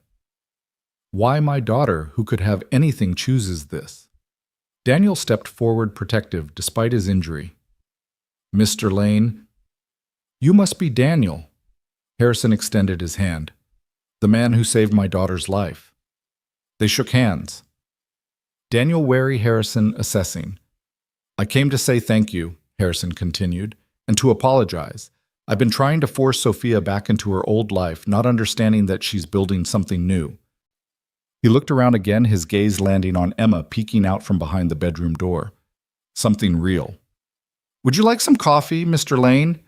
Daniel offered, surprising everyone, including himself. I'd like that very much. As they sat around the small kitchen table, Grace and her bouncer and Emma gradually creeping closer to investigate this grandfather figure, Harrison told them something unexpected. I grew up poor, he said simply. Poorer than this. My father worked 3 jobs my mother took in laundry. I built my empire because I never wanted to feel that helpless again. But somewhere along the way, I forgot that the best parts of my childhood weren't about what we didn't have. They were about what we did. Family dinners at a cramped table, my mother singing while she worked, my father teaching me to fix things with my hands. Is that why you're really here? Sophia asked. I'm here because I'm dying, Harrison said quietly. The words fell like stones into still water ripples spreading through the room. What? Sophia gasped. Pancreatic cancer, stage 4.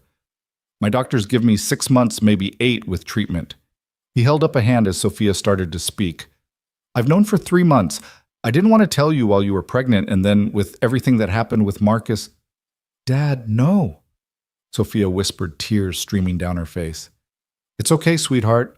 I've made my peace with it, but I realized I was trying to force you back into my world because I was afraid of dying without making sure you were secure. I forgot that security isn't about money. It's about this. He gestured around the table. It's about people who love you without conditions. Daniel reached for Sophia's hand under the table, squeezing tight. There are things we need to discuss, Harrison continued. The company, the foundation, the trusts, but not tonight. Tonight I just want to sit with my daughter and meet the family she's chosen. Emma, who'd been listening with wide eyes, suddenly spoke up. Are you sick like my first mom was sick? Harrison looked at the little girl with surprise. No, sweetheart. My body is sick, not my heart or mind. That's good, Emma said solemnly. Body sick can be fixed sometimes. Heart sick is harder. You're very wise for someone so young. I've had to be, Emma said simply. And something in Harrison's expression shifted, recognizing a kindred spirit. They talked until late. Harrison sharing stories of Sophia's childhood that made her blush. Daniel talking about his furniture plans with Harrison, offering business advice, Emma showing off her drawings while Grace slept peacefully through it all. As Harrison prepared to leave, he pulled Daniel aside. Take care of them, he said quietly. I know you will, but I needed to say it. The money will always be there, I've made sure of that, but what you're giving them is worth more. What's that? A chance to be normal, to be loved for who they are, not what they have. That's a gift I could never give my daughter. After he left, Sophia broke down completely sobbing in Daniel's arms while Emma hugged her legs, and even Grace seemed to sense the sadness fussing quietly. 6 months, Sophia gasped. Maybe 8. It's not enough time. It never is, Daniel said, holding her tight.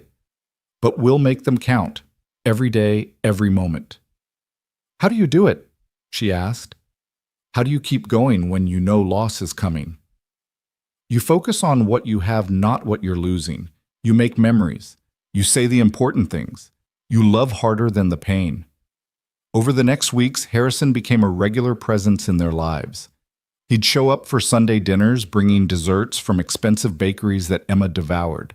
He taught Daniel about investment and business planning. He held Grace for hours, whispering stories about her mother as a baby. He and Mrs. Chen developed an unexpected friendship, bonding over their shared experiences of building something from nothing. He's not what I expected, Daniel admitted to Sophia one evening as they watched Harrison teach Emma chess on a board he'd carved himself as a boy. He never was, Sophia replied. The media sees Harrison Lane billionaire, but I remember him teaching me to ride a bike, staying up all night when I had chickenpox crying at my college graduation. The money complicated everything, but underneath he was always just Dad. Do you regret walking away from it? No, because I didn't really walk away. I just chose what parts to keep. The foundation does good work. That's his legacy I want to continue. But this life, our life, this is what I choose for myself. Daniel's business plan was approved by the bank 3 weeks later with a loan that would let him rent a small workshop and buy basic equipment. Harrison had offered to invest, but Daniel had politely declined needing to do this on his own terms. Harrison respected that, though he did become Daniel's first official customer, commissioning a dining table for his apartment. I want something that will outlast me, he said simply. Something Grace can inherit that has both her father's hands in it. Daniel threw himself into the work, his shoulder finally healed enough for light labor. He spent long hours in the workshop crafting not just a table, but a work of art, each joint perfect, each surface smooth as silk. Emma would do her homework at the workbench while he worked Grace in her carrier nearby, Sophia bringing dinner so they could eat together. This is nice, Emma said one evening, looking around the sawdust-covered space. It feels like home. A workshop feels like home, Sophia asked, amused. No being together feels like home, doesn't matter where. The truth of it hit them all. Home wasn't a place, it was this constellation of people who'd chosen each other despite the odds. Harrison's health declined faster than expected. By month 4, he was in hospice care, but still sharp, still fighting. Sophia spent every possible moment with him bringing Grace, including Emma, making sure he knew he was loved. I have a confession, he told her one afternoon, morphine making him loose-tongued. I had Daniel investigated when you first started seeing him. Dad, I had to know who had my daughter's heart. You know what the investigator found. What? Nothing, absolutely nothing, but a man who'd raised his daughter alone, worked himself to the bone, never took shortcuts, never compromised his integrity, even when it would have been easy. Do you know how rare that is? Yes, Sophia said softly. I do. I also had him investigated, Harrison added with a weak smile. The investigator wanted to make sure he was trustworthy. Then I had that investigator investigated. Old habits. Despite everything, Sophia laughed. You're impossible. I'm thorough. There's a difference. Which reminds me there's something I need to tell you about the will. Dad, we don't need to. Yes, we do. I've left the company in trust for Grace and any other children you have. The foundation goes to you to run as you see fit, but there's also something for Daniel and Emma. Dad, Daniel won't accept. He will because it's not charity. It's an investment in his business structured as a loan with favorable terms. He can pay it back over 30 years if he wants proved to himself he earned it. And Emma gets an education trust that can only be accessed for school expenses. See, I can be sneaky too. He'll see right through it. Of course he will. But he'll also see that I'm trying to respect his pride while taking care of my family. All my family. Harrison died on a Tuesday morning with Sophia holding one hand and Daniel holding the other. Emma and Grace nearby with Mrs. Chen. He went peacefully looking at Grace one last time and whispering, "She has your mother's eyes, but your fighter's heart. She'll change the world." The funeral was a strange affair, billionaires and blue-collar workers side by side, the elite of society mixing with Daniel's construction friends and the families from their building. Emma gave a speech that made everyone cry, talking about how Mr. Harrison taught her chess and told her she was smart enough to beat anyone. He said being smart wasn't about knowing everything, she said, standing at the podium in her best dress. It was about learning from everyone. He learned stuff from my dad about building things, and from Mrs. Chen about making tea, and from me about Pokemon. He said every person was a teacher if you listened right. Afterwards, at the reception, Sophia had insisted on holding in their neighborhood community center instead of some fancy hotel people who would never normally speak found themselves in conversation. Harrison's business partners learned about Daniel's furniture from his construction buddies. Society matrons got recipes from Mrs. Chen and the other building grandmothers. Boundaries blurred, walls came down, and Harrison's final lesson became clear: connection mattered more than class. The weeks following Harrison's funeral passed in a blur of legal meetings and paperwork that threatened to drown Sophia in responsibility. She found herself CEO of a foundation with $1 billion endowment executor of an estate that made headlines in financial newspapers, and still a new mother trying to figure out how to balance Grace's feeding schedule with board meetings she couldn't postpone. "This is insane," she said one evening, surrounded by legal documents while Grace fussed in her bouncer and Emma tried to do homework at the same cluttered table. "Dad ran all of this for 40 years. How did he manage it?" "He didn't have a baby and a 7-year-old," Daniel pointed out, shifting Grace to his shoulder where she immediately quieted. His furniture business had officially launched the week before, and sawdust clung to his work clothes despite his attempt to brush it off. He also had an army of assistants. "I don't want an army. I want our life just with less paperwork drowning me." She pushed the documents aside, frustrated. "The board wants me to move the foundation offices to a more appropriate location. They think running it from a converted storefront in our neighborhood makes us look unprofessional." "What do you think?" "I think they can stuff their opinions in their expensive briefcases," Sophia said with uncharacteristic venom. "Dad built his empire from a garage. I can run a foundation from a storefront." Emma looked up from her math homework. "You should tell them that, but maybe nicer." "When did you become the diplomat in this family?" Daniel asked, ruffling his daughter's hair. "Someone has to be," Emma replied seriously. "You're too stubborn, Sophia's too proud, and Grace just screams when she doesn't like something." As if to prove her point, Grace let out a wail that had all of them wincing. But before anyone could move Mrs. Chen appeared in the doorway with her spare key and her uncanny timing. "Give me that baby," she commanded, taking Grace from Daniel. "You three need to talk without screaming soundtrack." "About what?" Sophia asked, though she knew. They'd been dancing around it for weeks. "About the elephant in the room," Mrs. Chen said bluntly. "The money elephant.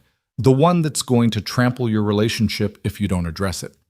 She left with Grace before anyone could protest, leaving them in uncomfortable silence. Daniel spoke first. "She's right. We need to talk about it." "About what?" "The fact that I inherited enough money to buy a small country while you're working 18-hour days to make ends meet." Sophia's voice was sharp with exhaustion and frustration. "Or the fact that you won't let me help because your pride matters more than our family's comfort." "That's not fair." "Isn't it? Emma needed new school shoes last week, and you made her wait until you got paid instead of letting me buy them. You're killing yourself in that workshop while I have money sitting in accounts I don't even know how to access yet." "I'm not taking your father's money," Daniel said firmly. "It's not his anymore. It's mine. Ours. We're a family, remember." "Are we?" Daniel stood abruptly, pacing to the window. "Because families make decisions together. You decided to keep the foundation to take on all these responsibilities without discussing it with me. You decided to turn down Dad's investment without discussing it with me. Stop fighting." Emma's voice cut through their argument like a knife. She was standing now, tears streaming down her face. "You're going to ruin everything, just like Mom and Dad did before she left." The words hung in the air like a physical presence. Daniel went pale, and Sophia felt her heart crack. "Emma, sweetheart," Sophia started, but Emma was already running to the bedroom, slamming the door behind her. Daniel sank back into his chair, head in his hands. She's right. This is exactly what happened with Sarah. Fighting about money, about pride, about everything except what actually mattered. "We're not Sarah and Daniel," Sophia said quietly. "We're us. And we can figure this out without anyone leaving. Can we? Because from where I'm sitting, it feels like we're two people from different worlds trying to force something that maybe isn't meant to work." The words hurt more than Sophia expected. "You don't mean that." "Don't I?" Daniel looked up, his eyes full of pain. "You're a billionaire, Sophia. I'm a carpenter with a bad shoulder and a struggling startup. What are we doing?" "We're loving each other," Sophia said simply. "At least I thought we were." Before Daniel could respond, Mrs. Chen returned with a now calm grace and a stern expression. "Emma is at my apartment," she announced. "She's upset but safe. Now you two are going to sit here and talk like adults who love each other instead of children fighting over toys." She settled herself in a chair like a small but immovable mountain. "I've lived through war, famine, and 3 marriages. I know what kills love and what saves it. Pride kills it. Fear kills it. But honesty, compromise, those save it." "It's not that simple," Daniel protested. "It's exactly that simple," Mrs. Chen countered. "You love her, Mum." "Yes." "You love him?" she asked Sophia. "More than anything." "Then everything else is just details." "Complicated details, yes, but still just details." She stood heading for the door. "I'll keep Emma tonight. You two figure out your details. But remember that little girl has already lost one mother. Don't make her lose another." After she left, Sophia and Daniel sat in silence for a long moment, Grace sleeping peacefully between them, unaware of the tension. "I'm scared," Daniel finally admitted. "Scared that you'll realize you made a mistake slumming it with us. Scared that the money will change everything. Scared that I'll never be enough." "I'm scared too," Sophia confessed. "Scared that my money will always be between us. Scared that you'll resent me for having what you worked so hard for. Scared that we'll let pride destroy something beautiful." "So what do we do?" Sophia stood moving to sit beside him, taking his calloused hand in her manicured one. "We be honest about the challenges. We make decisions together. We remember that the money is just a tool, not a measure of worth." "Easy to say when you have it," Daniel said, but without venom. "Then let me make it easier." Sophia took a deep breath. "I'm putting the entire inheritance except for the foundation funds into a trust. It'll pay out a reasonable yearly amount enough to live comfortably, but not extravagantly. The rest gets locked away for Grace, Emma, and any other kids we might have. That way we're living on what we earn, not what I inherited." Daniel stared at her. "You do that, give up billions." "I'm not giving it up. I'm investing it in our children's future, and I'm choosing to build our present together as equals." She squeezed his hand. "Your business, my foundation work, we build those ourselves. No shortcuts, no easy money. Just us." "The foundation still comes with a massive salary," Daniel pointed out, "which I'll earn by working my ass off to change lives, just like you earn yours creating beautiful things with your hands." She met his eyes. "We both work. We both contribute. We both sacrifice. That's what partners do." Daniel was quiet for a long moment, then pulled her close with his good arm. "Your father would think we're crazy." "No," Sophia said softly. "He'd understand. He built his empire from nothing because he wanted to matter to make a difference. That's what we're doing, just differently." "I need to apologize to Emma," Daniel said. "She shouldn't have to worry about us falling apart. We both do. But first we need to make sure she's right to believe we won't." "Are you proposing?" Daniel asked with a slight smile.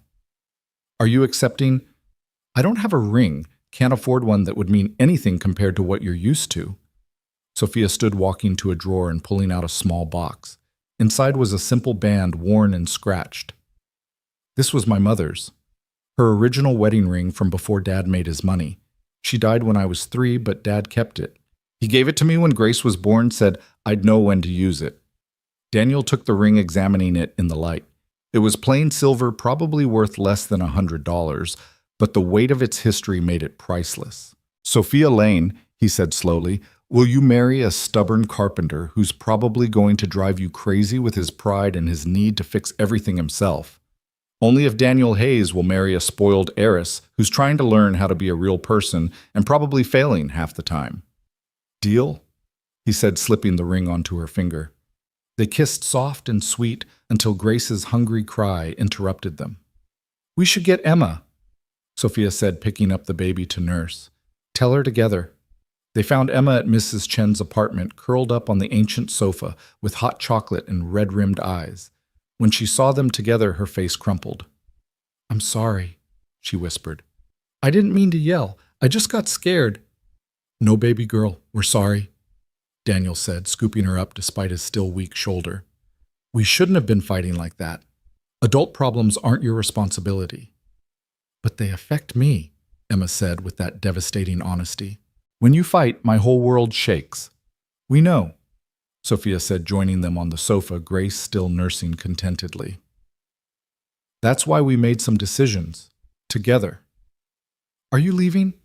Emma asked fearfully. Look at Sophia's hand, Daniel suggested. Emma looked gasped and threw her arms around Sophia's neck, careful of Grace.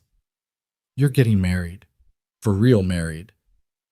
For real married, Sophia confirmed. If that's okay with you. It's more than okay. Can I be in the wedding?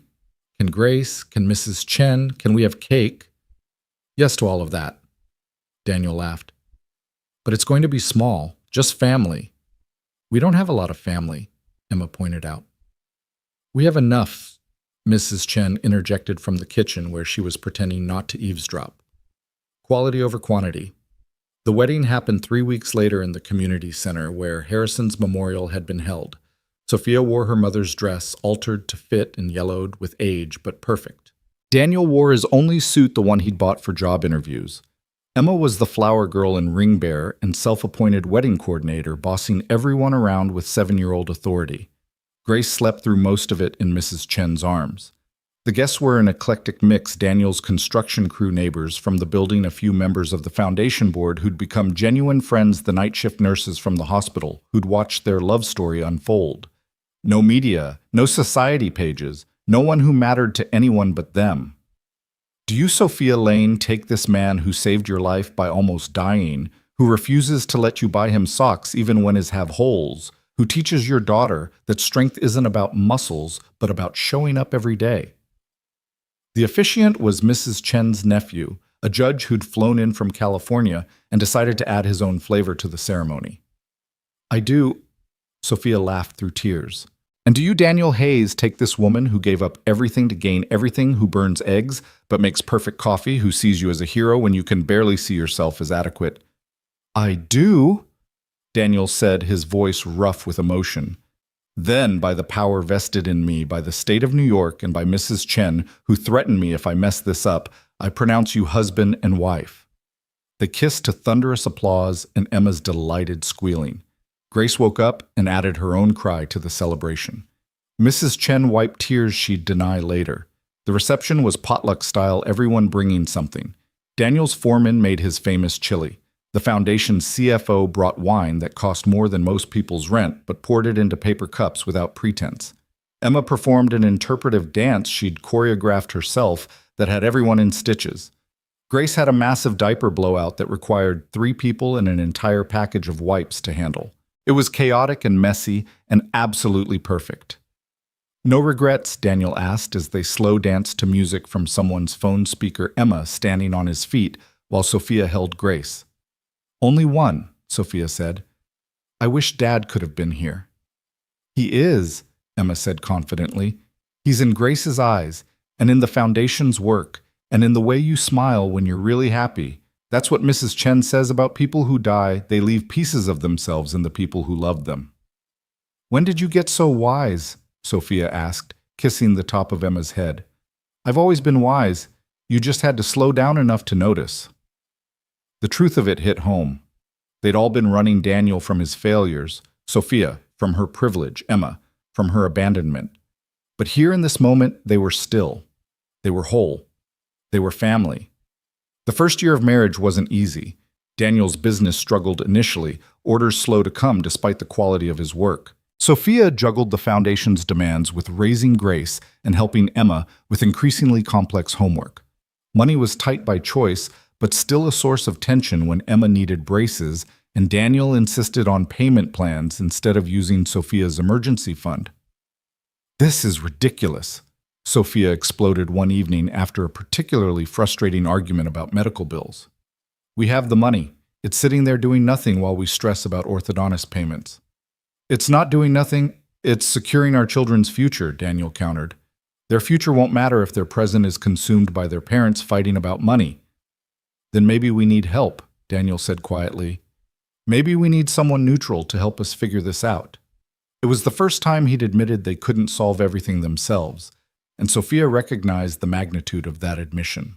They found a therapist who specialized in couples with financial disparities, a no-nonsense woman named Dr. Patricia Thornton, who called them on their respective issues without taking sides. "Daniel, your pride is costing your family peace," she said bluntly in their third session. "Sophia, your guilt about having money is making you resentful when Daniel won't accept it. You're both so focused on being fair that you're forgetting to be partners." "So what do we do?" Sophia asked. "You create a new normal, one that honors both your need for independence, Daniel, and your desire to contribute fully, Sophia.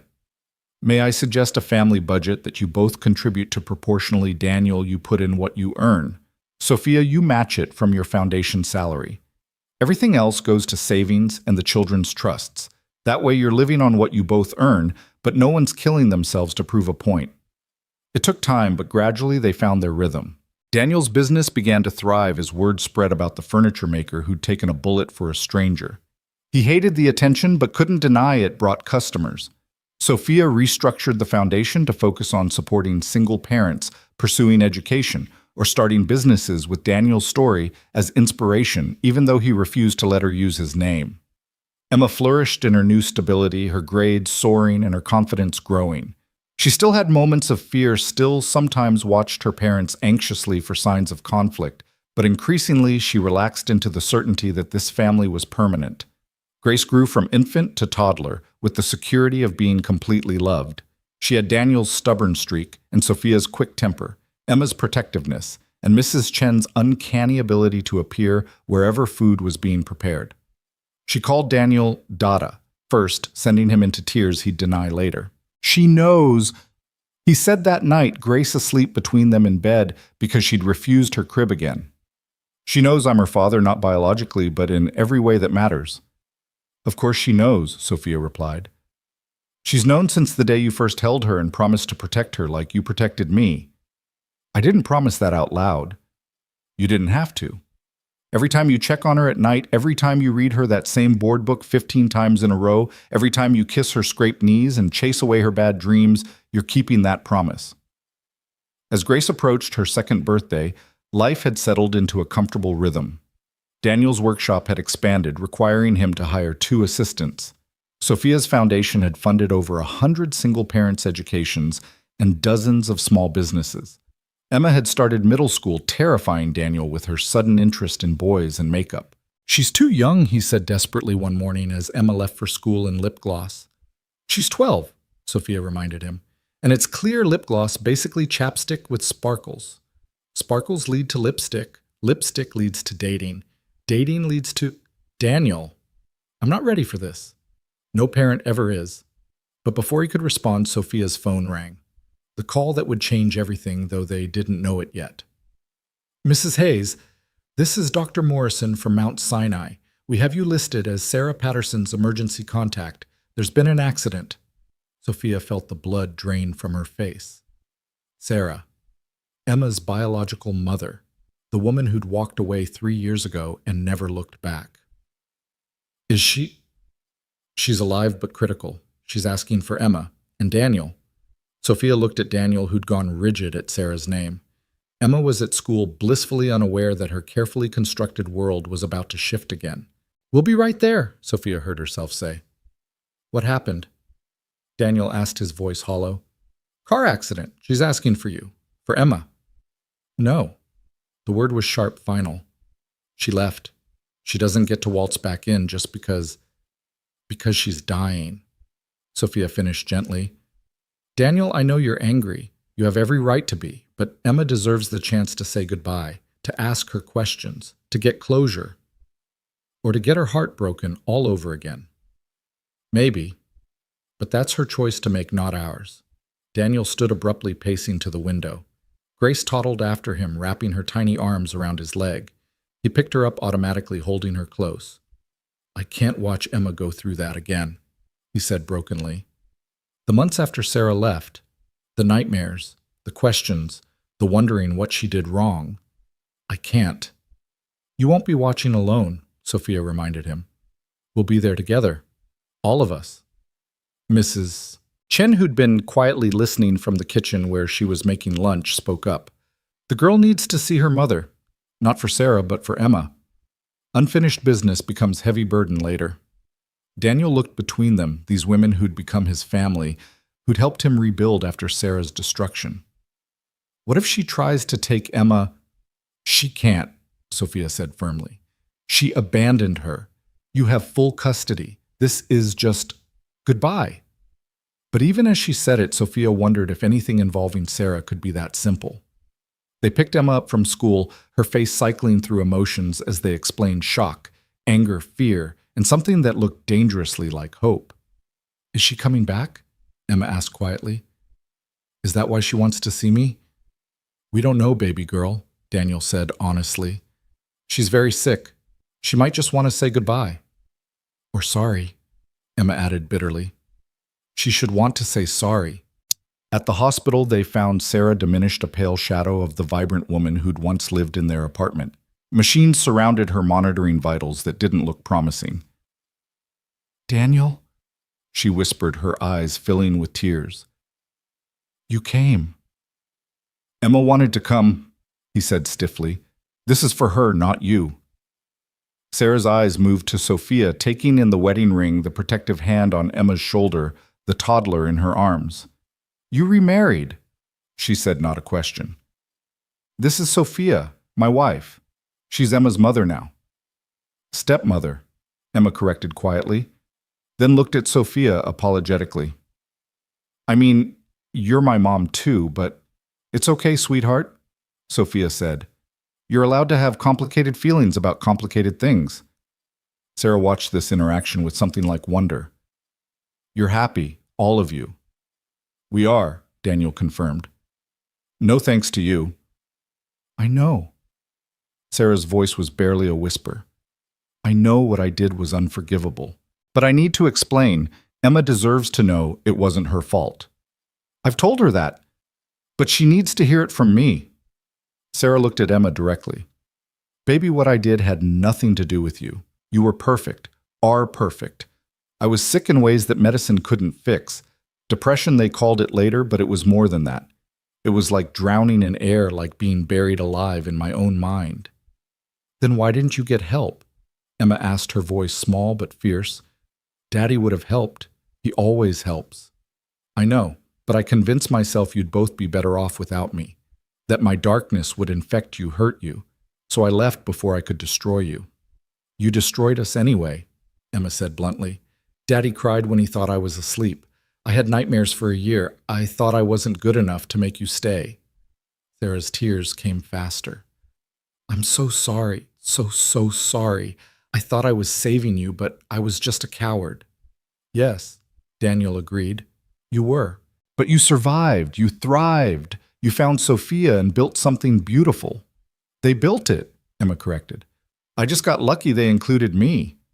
Oh, sweetheart, Sophia said, pulling Emma close. We're the lucky ones. Sarah watched them, this unit that had formed in her absence, and something like peace crossed her face. I'm dying, she said simply. The accident. There was internal damage they can't fix. Days, maybe a week. I wanted to find you to apologize, to see if maybe... But I see you don't need me. You never did. That's not true, Daniel said unexpectedly.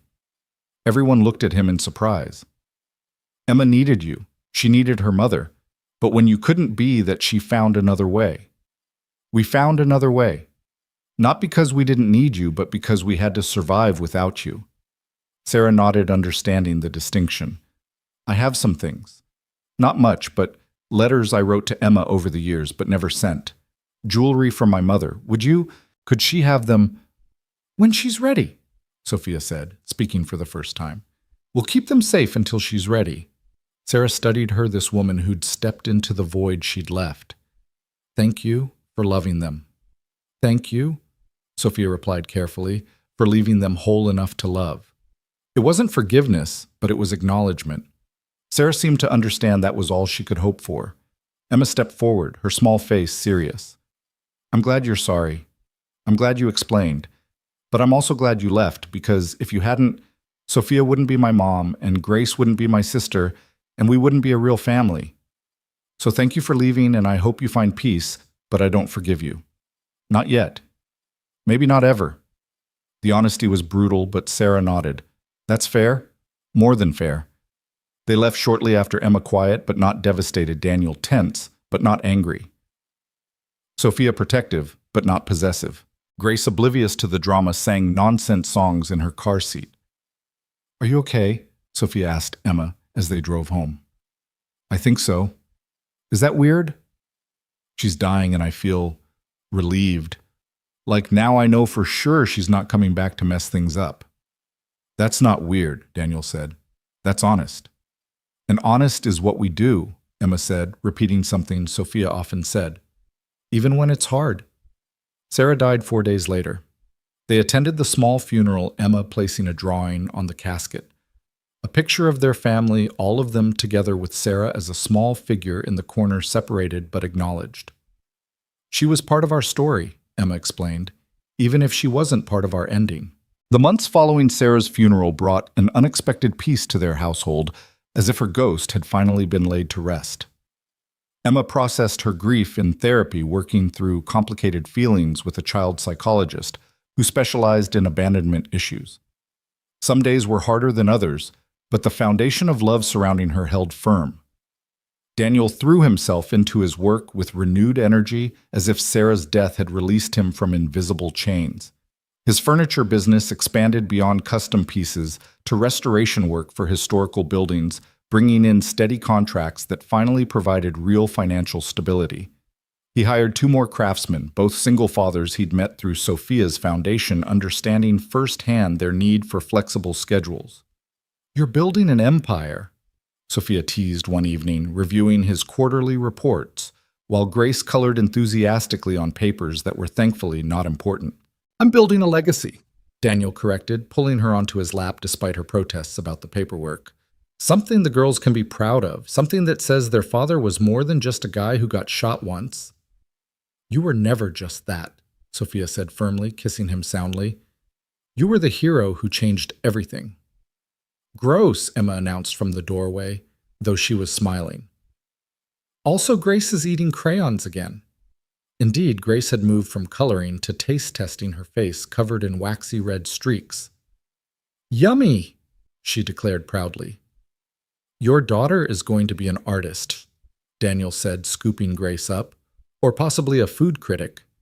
She's our daughter, Sophia corrected, and Daniel's smile could have lit the entire building. But life had a way of throwing curves when you least expected them. The call came on a Tuesday afternoon while Sophia was in a foundation board meeting. Her assistant knocked apologetically, whispering that it was urgent from Emma's school. Mrs. Hayes, this is Principal Morrison. There's been an incident with Emma. Sophia's heart stopped. Is she hurt? No, she's not injured, but she's been in a fight, a physical altercation with another student. We need you to come immediately. Sophia found Emma in the principal's office, sporting a split lip and defiant eyes. Across from her sat a boy with a black eye, forming his parents already there and looking furious. What happened? Sophia asked, keeping her voice calm despite her racing heart. Your daughter attacked my son, the boy's mother snapped, completely unprovoked. That's a lie, Emma burst out. He said, Emma, Principal Morrison interrupted firmly. Let me explain to your mother. She turned to Sophia. According to witnesses, Emma overheard Marcus making comments about her family situation. When she confronted him verbally, he made additional remarks, and Emma responded physically. "What did he say?" Sophia asked, though she could guess. Emma's jaw clenched. "He said you weren't my real mom, that Dad only married you for money, that Grace was a bastard, and we were all trash playing dress-up." The room went silent. Sophia felt rage bloom in her chest, hot and protective. She looked at the boy who had the grace to look ashamed. "I see," she said coolly. "And what consequences will Marcus face for his verbal assault?" "Verbal assault," Marcus's father scoffed. "Boys will be boys, sticks and stones. Words can be weapons." Sophia interrupted her voice, taking on the steel she'd learned from her father's boardrooms. "Your son attacked my daughter's family with cruel, calculated words designed to hurt. She defended us. Perhaps if you taught your son basic human decency, his eye wouldn't be swelling shut right now. How dare you? No, how dare you raise a child who thinks it's acceptable to attack other children's families?" Emma will accept whatever punishment the school deems appropriate for the physical altercation, but I expect Marcus to face equal consequences for instigating it with his cruelty. Principal Morrison cleared her throat. Both students will receive 3 days suspension. Marcus will also attend sensitivity training. Emma, you'll need to complete anger management sessions with the school counselor. "That's fair, Sophia agreed, standing. "Come on, Emma. Your father needs to hear about this." In the car, Emma finally broke down. "I'm sorry," she sobbed. "I know I shouldn't have hit him, but he kept saying awful things, and I just snapped." "I understand," Sophia said, pulling over to hug her properly. "I'm not condoning violence, but I understand defending your family. We'll deal with the consequences together." "Dad's going to be disappointed." "Maybe. Or maybe he'll understand better than you think." Daniel's reaction surprised them both. After hearing the full story, he pulled Emma into a fierce hug. "Violence isn't the answer," he said carefully, "but sometimes standing up for your family means standing up to bullies. I'm proud of you for defending us, even if I wish you'd found another way." "You're not mad." "I'm mad at that boy's parents for raising a cruel child. I'm mad at a world that makes you feel like you have to physically fight to defend our family's validity. But mad at you. No, baby girl, never at you for loving us that fiercely." During Emma's suspension, she spent her days at Daniel's workshop, learning to sand wood and repair furniture. It was meditative work, and Daniel used the time to share stories about his own childhood, about fighting his way through foster care, about choosing to build rather than destroy.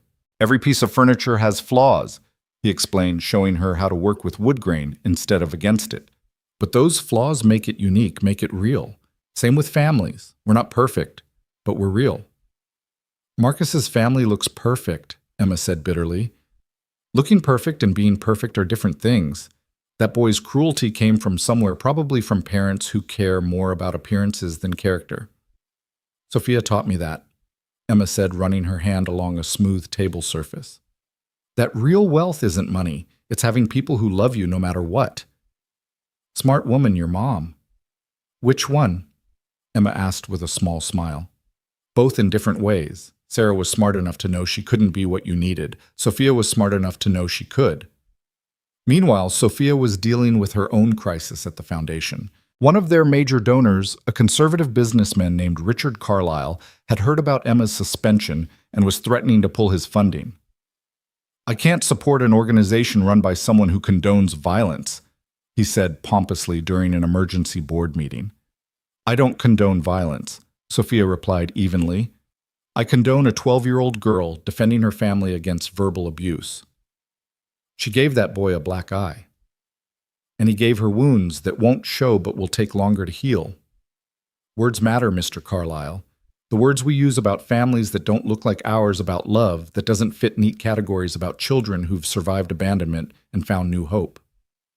Those words shape the world our children inherit. You're being overdramatic. Am I my daughter? And yes, she is my daughter in every way that matters. Was told she was worthless because her family was built through choice rather than just blood. If your funding depends on her accepting that abuse silently, then we don't want your money." The room went quiet. Other board members shifted uncomfortably. Carlyle's donation was significant, nearly $1 million annually. You'd lose my funding over this, he asked, disbelieving. I'd lose every penny before I'd teach Emma that money matters more than dignity, Sophia said firmly. This foundation exists to support non-traditional families, single parents, people rebuilding their lives. If we can't stand behind those values when it costs us something, then we're just playing charity games. I agree with Sophia, said unexpected voice. Margaret Chen. No relation to their Mrs. Chen, was their quietest board member, a widow who'd built a tech company from nothing. I'll double my contribution to cover Carlyle's loss if necessary. As will I, added James Rodriguez, whose own son had been raised by a single father. One by one, other board members voiced support. Carlyle left in a huff, but Sophia felt victorious. She'd stood for her family just as Emma had, just with different weapons. That evening, they celebrated Emma's return to school with homemade pizza, the kitchen a disaster of flour and sauce. Grace helped by eating cheese directly from the bag and getting tomato sauce in her hair. I heard what you did, Emma said quietly to Sophia while Daniel was giving Grace a desperately needed bath. At the foundation, Mrs. Rodriguez told her husband, and he told his son, and Bobby told me. News travels fast in middle school. You stood up for us. For me. Always, Sophia said simply. That's what mothers do. Emma hugged her tightly. I'm glad you're my mom. Both my moms taught me something important. Sarah taught me that leaving can be love if staying would hurt more, and you taught me that staying is love when it's a choice you make every day. When did you become so wise? Tuesday, Emma said solemnly, then giggled. Also, I've been seeing a therapist for 3 years. Dr. Kim says I have unusual emotional intelligence for my age. Dr. Kim is right. The school year progressed with fewer dramatic incidents. Emma's suspension actually elevated her social status, standing up to Marcus Whitman, whose father owned half the commercial real estate in their district, made her something of a folk hero among the kids who didn't fit the traditional mold. Grace started preschool, a moment that left both Daniel and Sophia emotional. She marched in with her dinosaur backpack and didn't look back too excited about new friends and finger painting to notice her parents' tears. She doesn't need us, Daniel said mournfully. She'll always need us, Sophia corrected, just differently as she grows. I'm not ready for her to grow. No parent ever is. Daniel's business continued to thrive enough that he could move to a larger workshop and hire additional staff. The loan from Harrison's estate sat untouched. He was determined to pay it back with interest. Even though the terms were so favorable, it was basically a gift. Your pride is showing again, Sophia teased, but she understood. Daniel needed to build something that was entirely his success, that no one could attribute to his wife's money. One evening, as spring turned to summer, they received an unexpected visitor. A woman in her 60s, well-dressed but nervous, knocked on their apartment door. Can I help you? Sophia asked, not recognizing her. I'm looking for Daniel Hayes. I'm his mother. The words hung in the air like a bomb waiting to explode. Daniel appeared behind Sophia, his face cycling through emotions: shock, anger, confusion. You're dead, he said flatly. They told me you died when I was 8. They lied, the woman Patricia said softly. I was in prison. Drug charges. By the time I got out, you were in foster care and they wouldn't tell me where. I've been looking for 20 years. 20 years, Daniel repeated, his voice dangerous. 20 years of thinking I was an orphan, 20 years of fighting through foster care alone. And now you just show up. I know I have no right. You're right, you don't. Daniel started to close the door, but Emma appeared curious about the visitor. Who's this?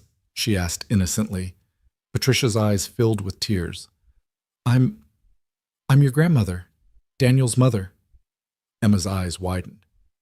Dad, you have a mom? I thought she was dead. So did I, Daniel said grimly. Emma, go to your room. But now... Emma went, but not before shooting a curious look at Patricia. Grace, thankfully, was already asleep. You need to leave, Daniel told Patricia. Please just let me explain. Explain what? How you chose drugs over your 8-year-old son. How you let me believe I was alone in the world. How you show up now when I finally have my life together. Expecting what exactly? Nothing, Patricia said quietly. I expect nothing. I needed to see you, to know you were okay, to apologize even though I know it's not enough. It's not, Daniel agreed. It's not even close to enough. Sophia watched this interaction, her heart breaking for both of them. She could see the pain in Daniel's eyes, the little boy who'd been abandoned shining through the man's anger. But she could also see the regret in Patricia's face, the weight of decades of loss. Daniel, she said softly, maybe we should hear her out. Daniel turned on her. There is no we in this. This is my mother who abandoned me, my pain, my choice. You're right, Sophia agreed. But Emma heard. She's going to have questions. And secrets have a way of poisoning families. Daniel's jaw clenched, but he stepped aside. 5 minutes. That's all you get. Patricia entered nervously, taking in the small but warm apartment, the children's artwork on the walls, the photos of their blended family. You've built something beautiful, she said softly. No thanks to you. I know. Patricia sat carefully on the edge of the couch. I was an addict, young, stupid, and selfish. Your father left when you were 2, couldn't handle my using. I told myself I was functioning, that I was still a good mother, but I wasn't. The night they arrested me, you were home alone, 8 years old and trying to make yourself dinner because I was too high to remember you needed to eat. Daniel flinched at the memory. They put you in emergency foster care. I signed away my rights, thinking it would be temporary, that I'd get clean and get you back. But prison changed me in ways I didn't expect. When I got out 3 years later, I was clean but broken. I convinced myself you were better off without me, that showing up would only hurt you more. So you let me think you were dead. The system told you that, not me. By the time I found out you were 18 and gone, I've hired private investigators, searched social media, everything. It wasn't until the news story about you saving that woman, saving Sophia, that I finally found you. The shooting was 3 years ago, Sophia pointed out quietly. I know. I've been working up the courage for 3 years, watching from afar, seeing you build this family, these businesses. I didn't want to disrupt your happiness, but I'm sick now, cancer, and I couldn't die without trying to apologize. The word cancer hung heavy in the room. Sophia thought of Harrison, of Last Chances and Final Conversations. You're dying, Daniel asked, his voice slightly less harsh. Maybe. Probably. Treatment might buy me a year or 2, but... Patricia shrugged. I'm not here for sympathy.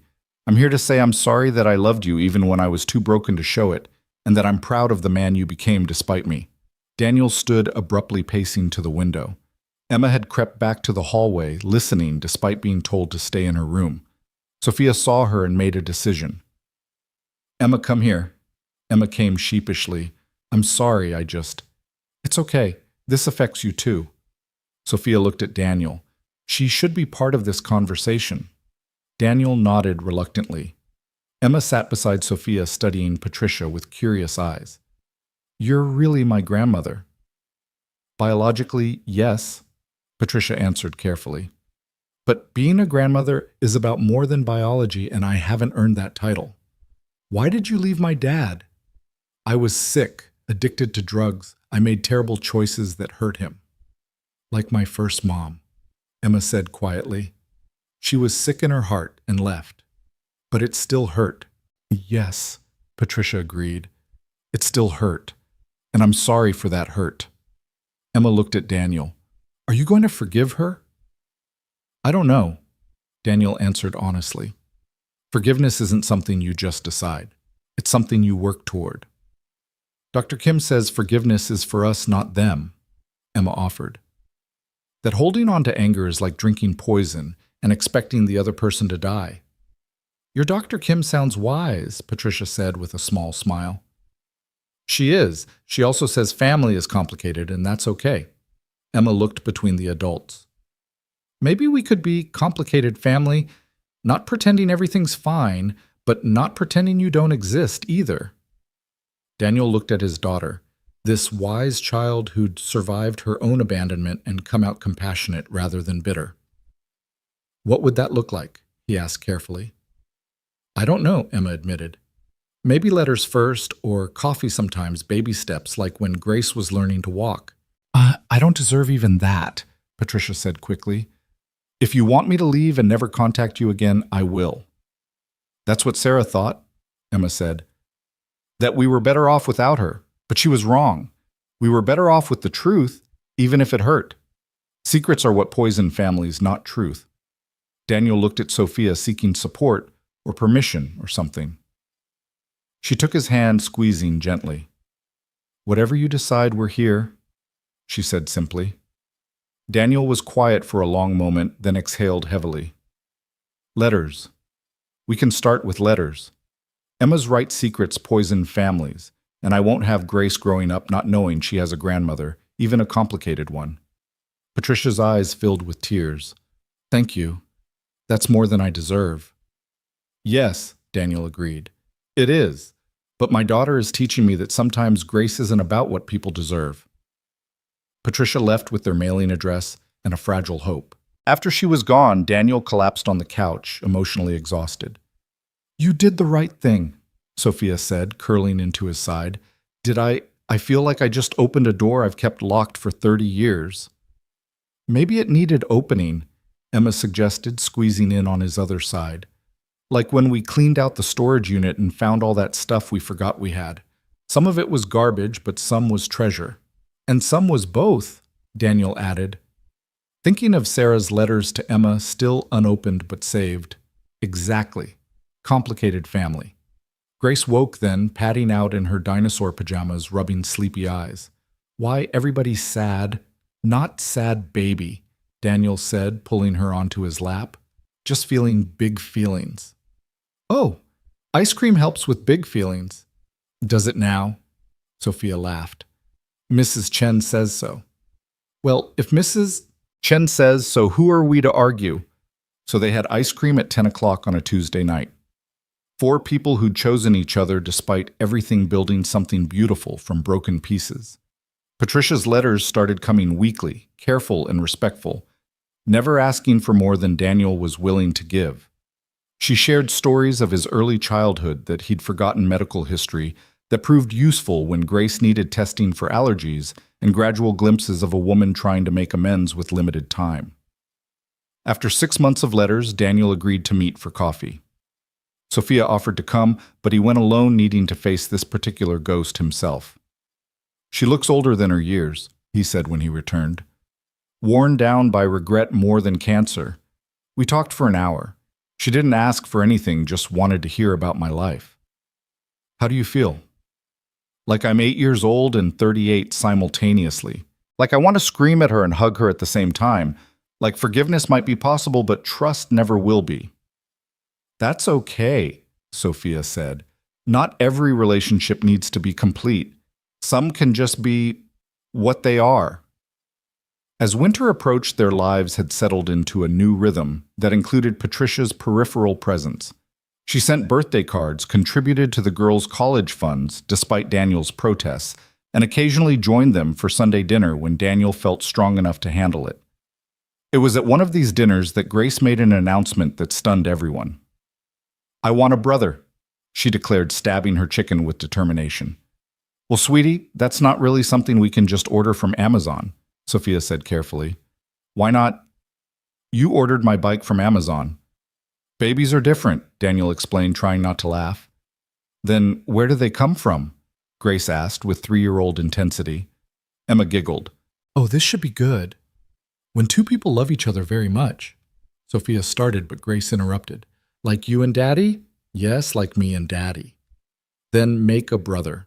You love each other very much, so make a brother. Patricia, who'd been quietly eating, suddenly choked on her water, coughing to hide laughter.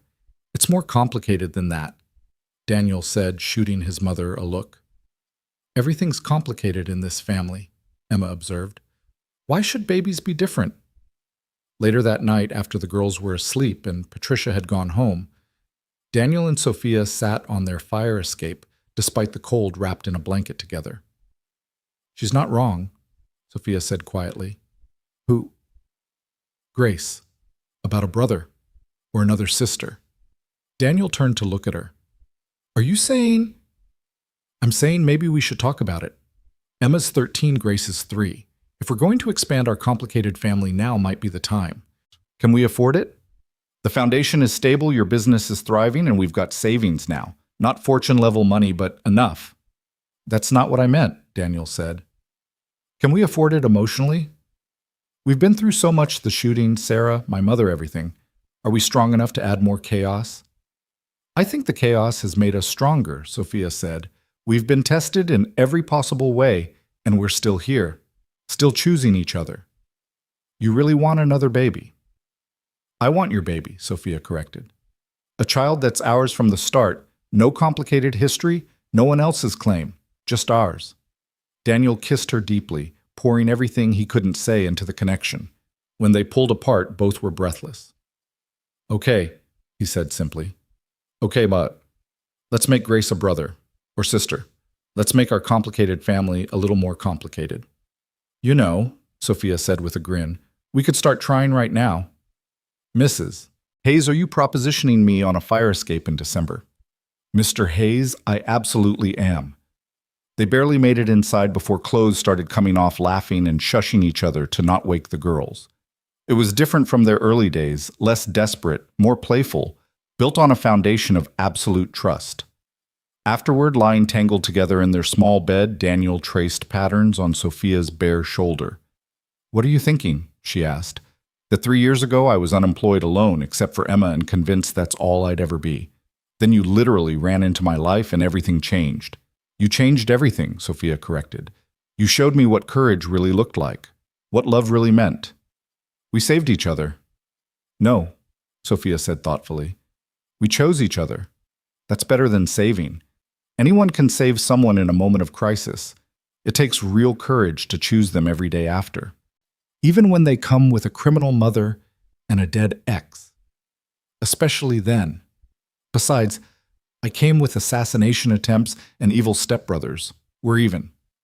They fell asleep wrapped around each other, not knowing that their trying had already worked, that in 9 months they'd welcome Thomas Harrison Hayes into their beautifully complicated family. He would have Daniel's stubborn chin and Sophia's green eyes, Emma's protective nature, and Grace's fierce independence. But that was the future. That night they were simply Daniel and Sophia, two people who'd found each other in the most unlikely way and built something extraordinary from the wreckage of their separate pasts.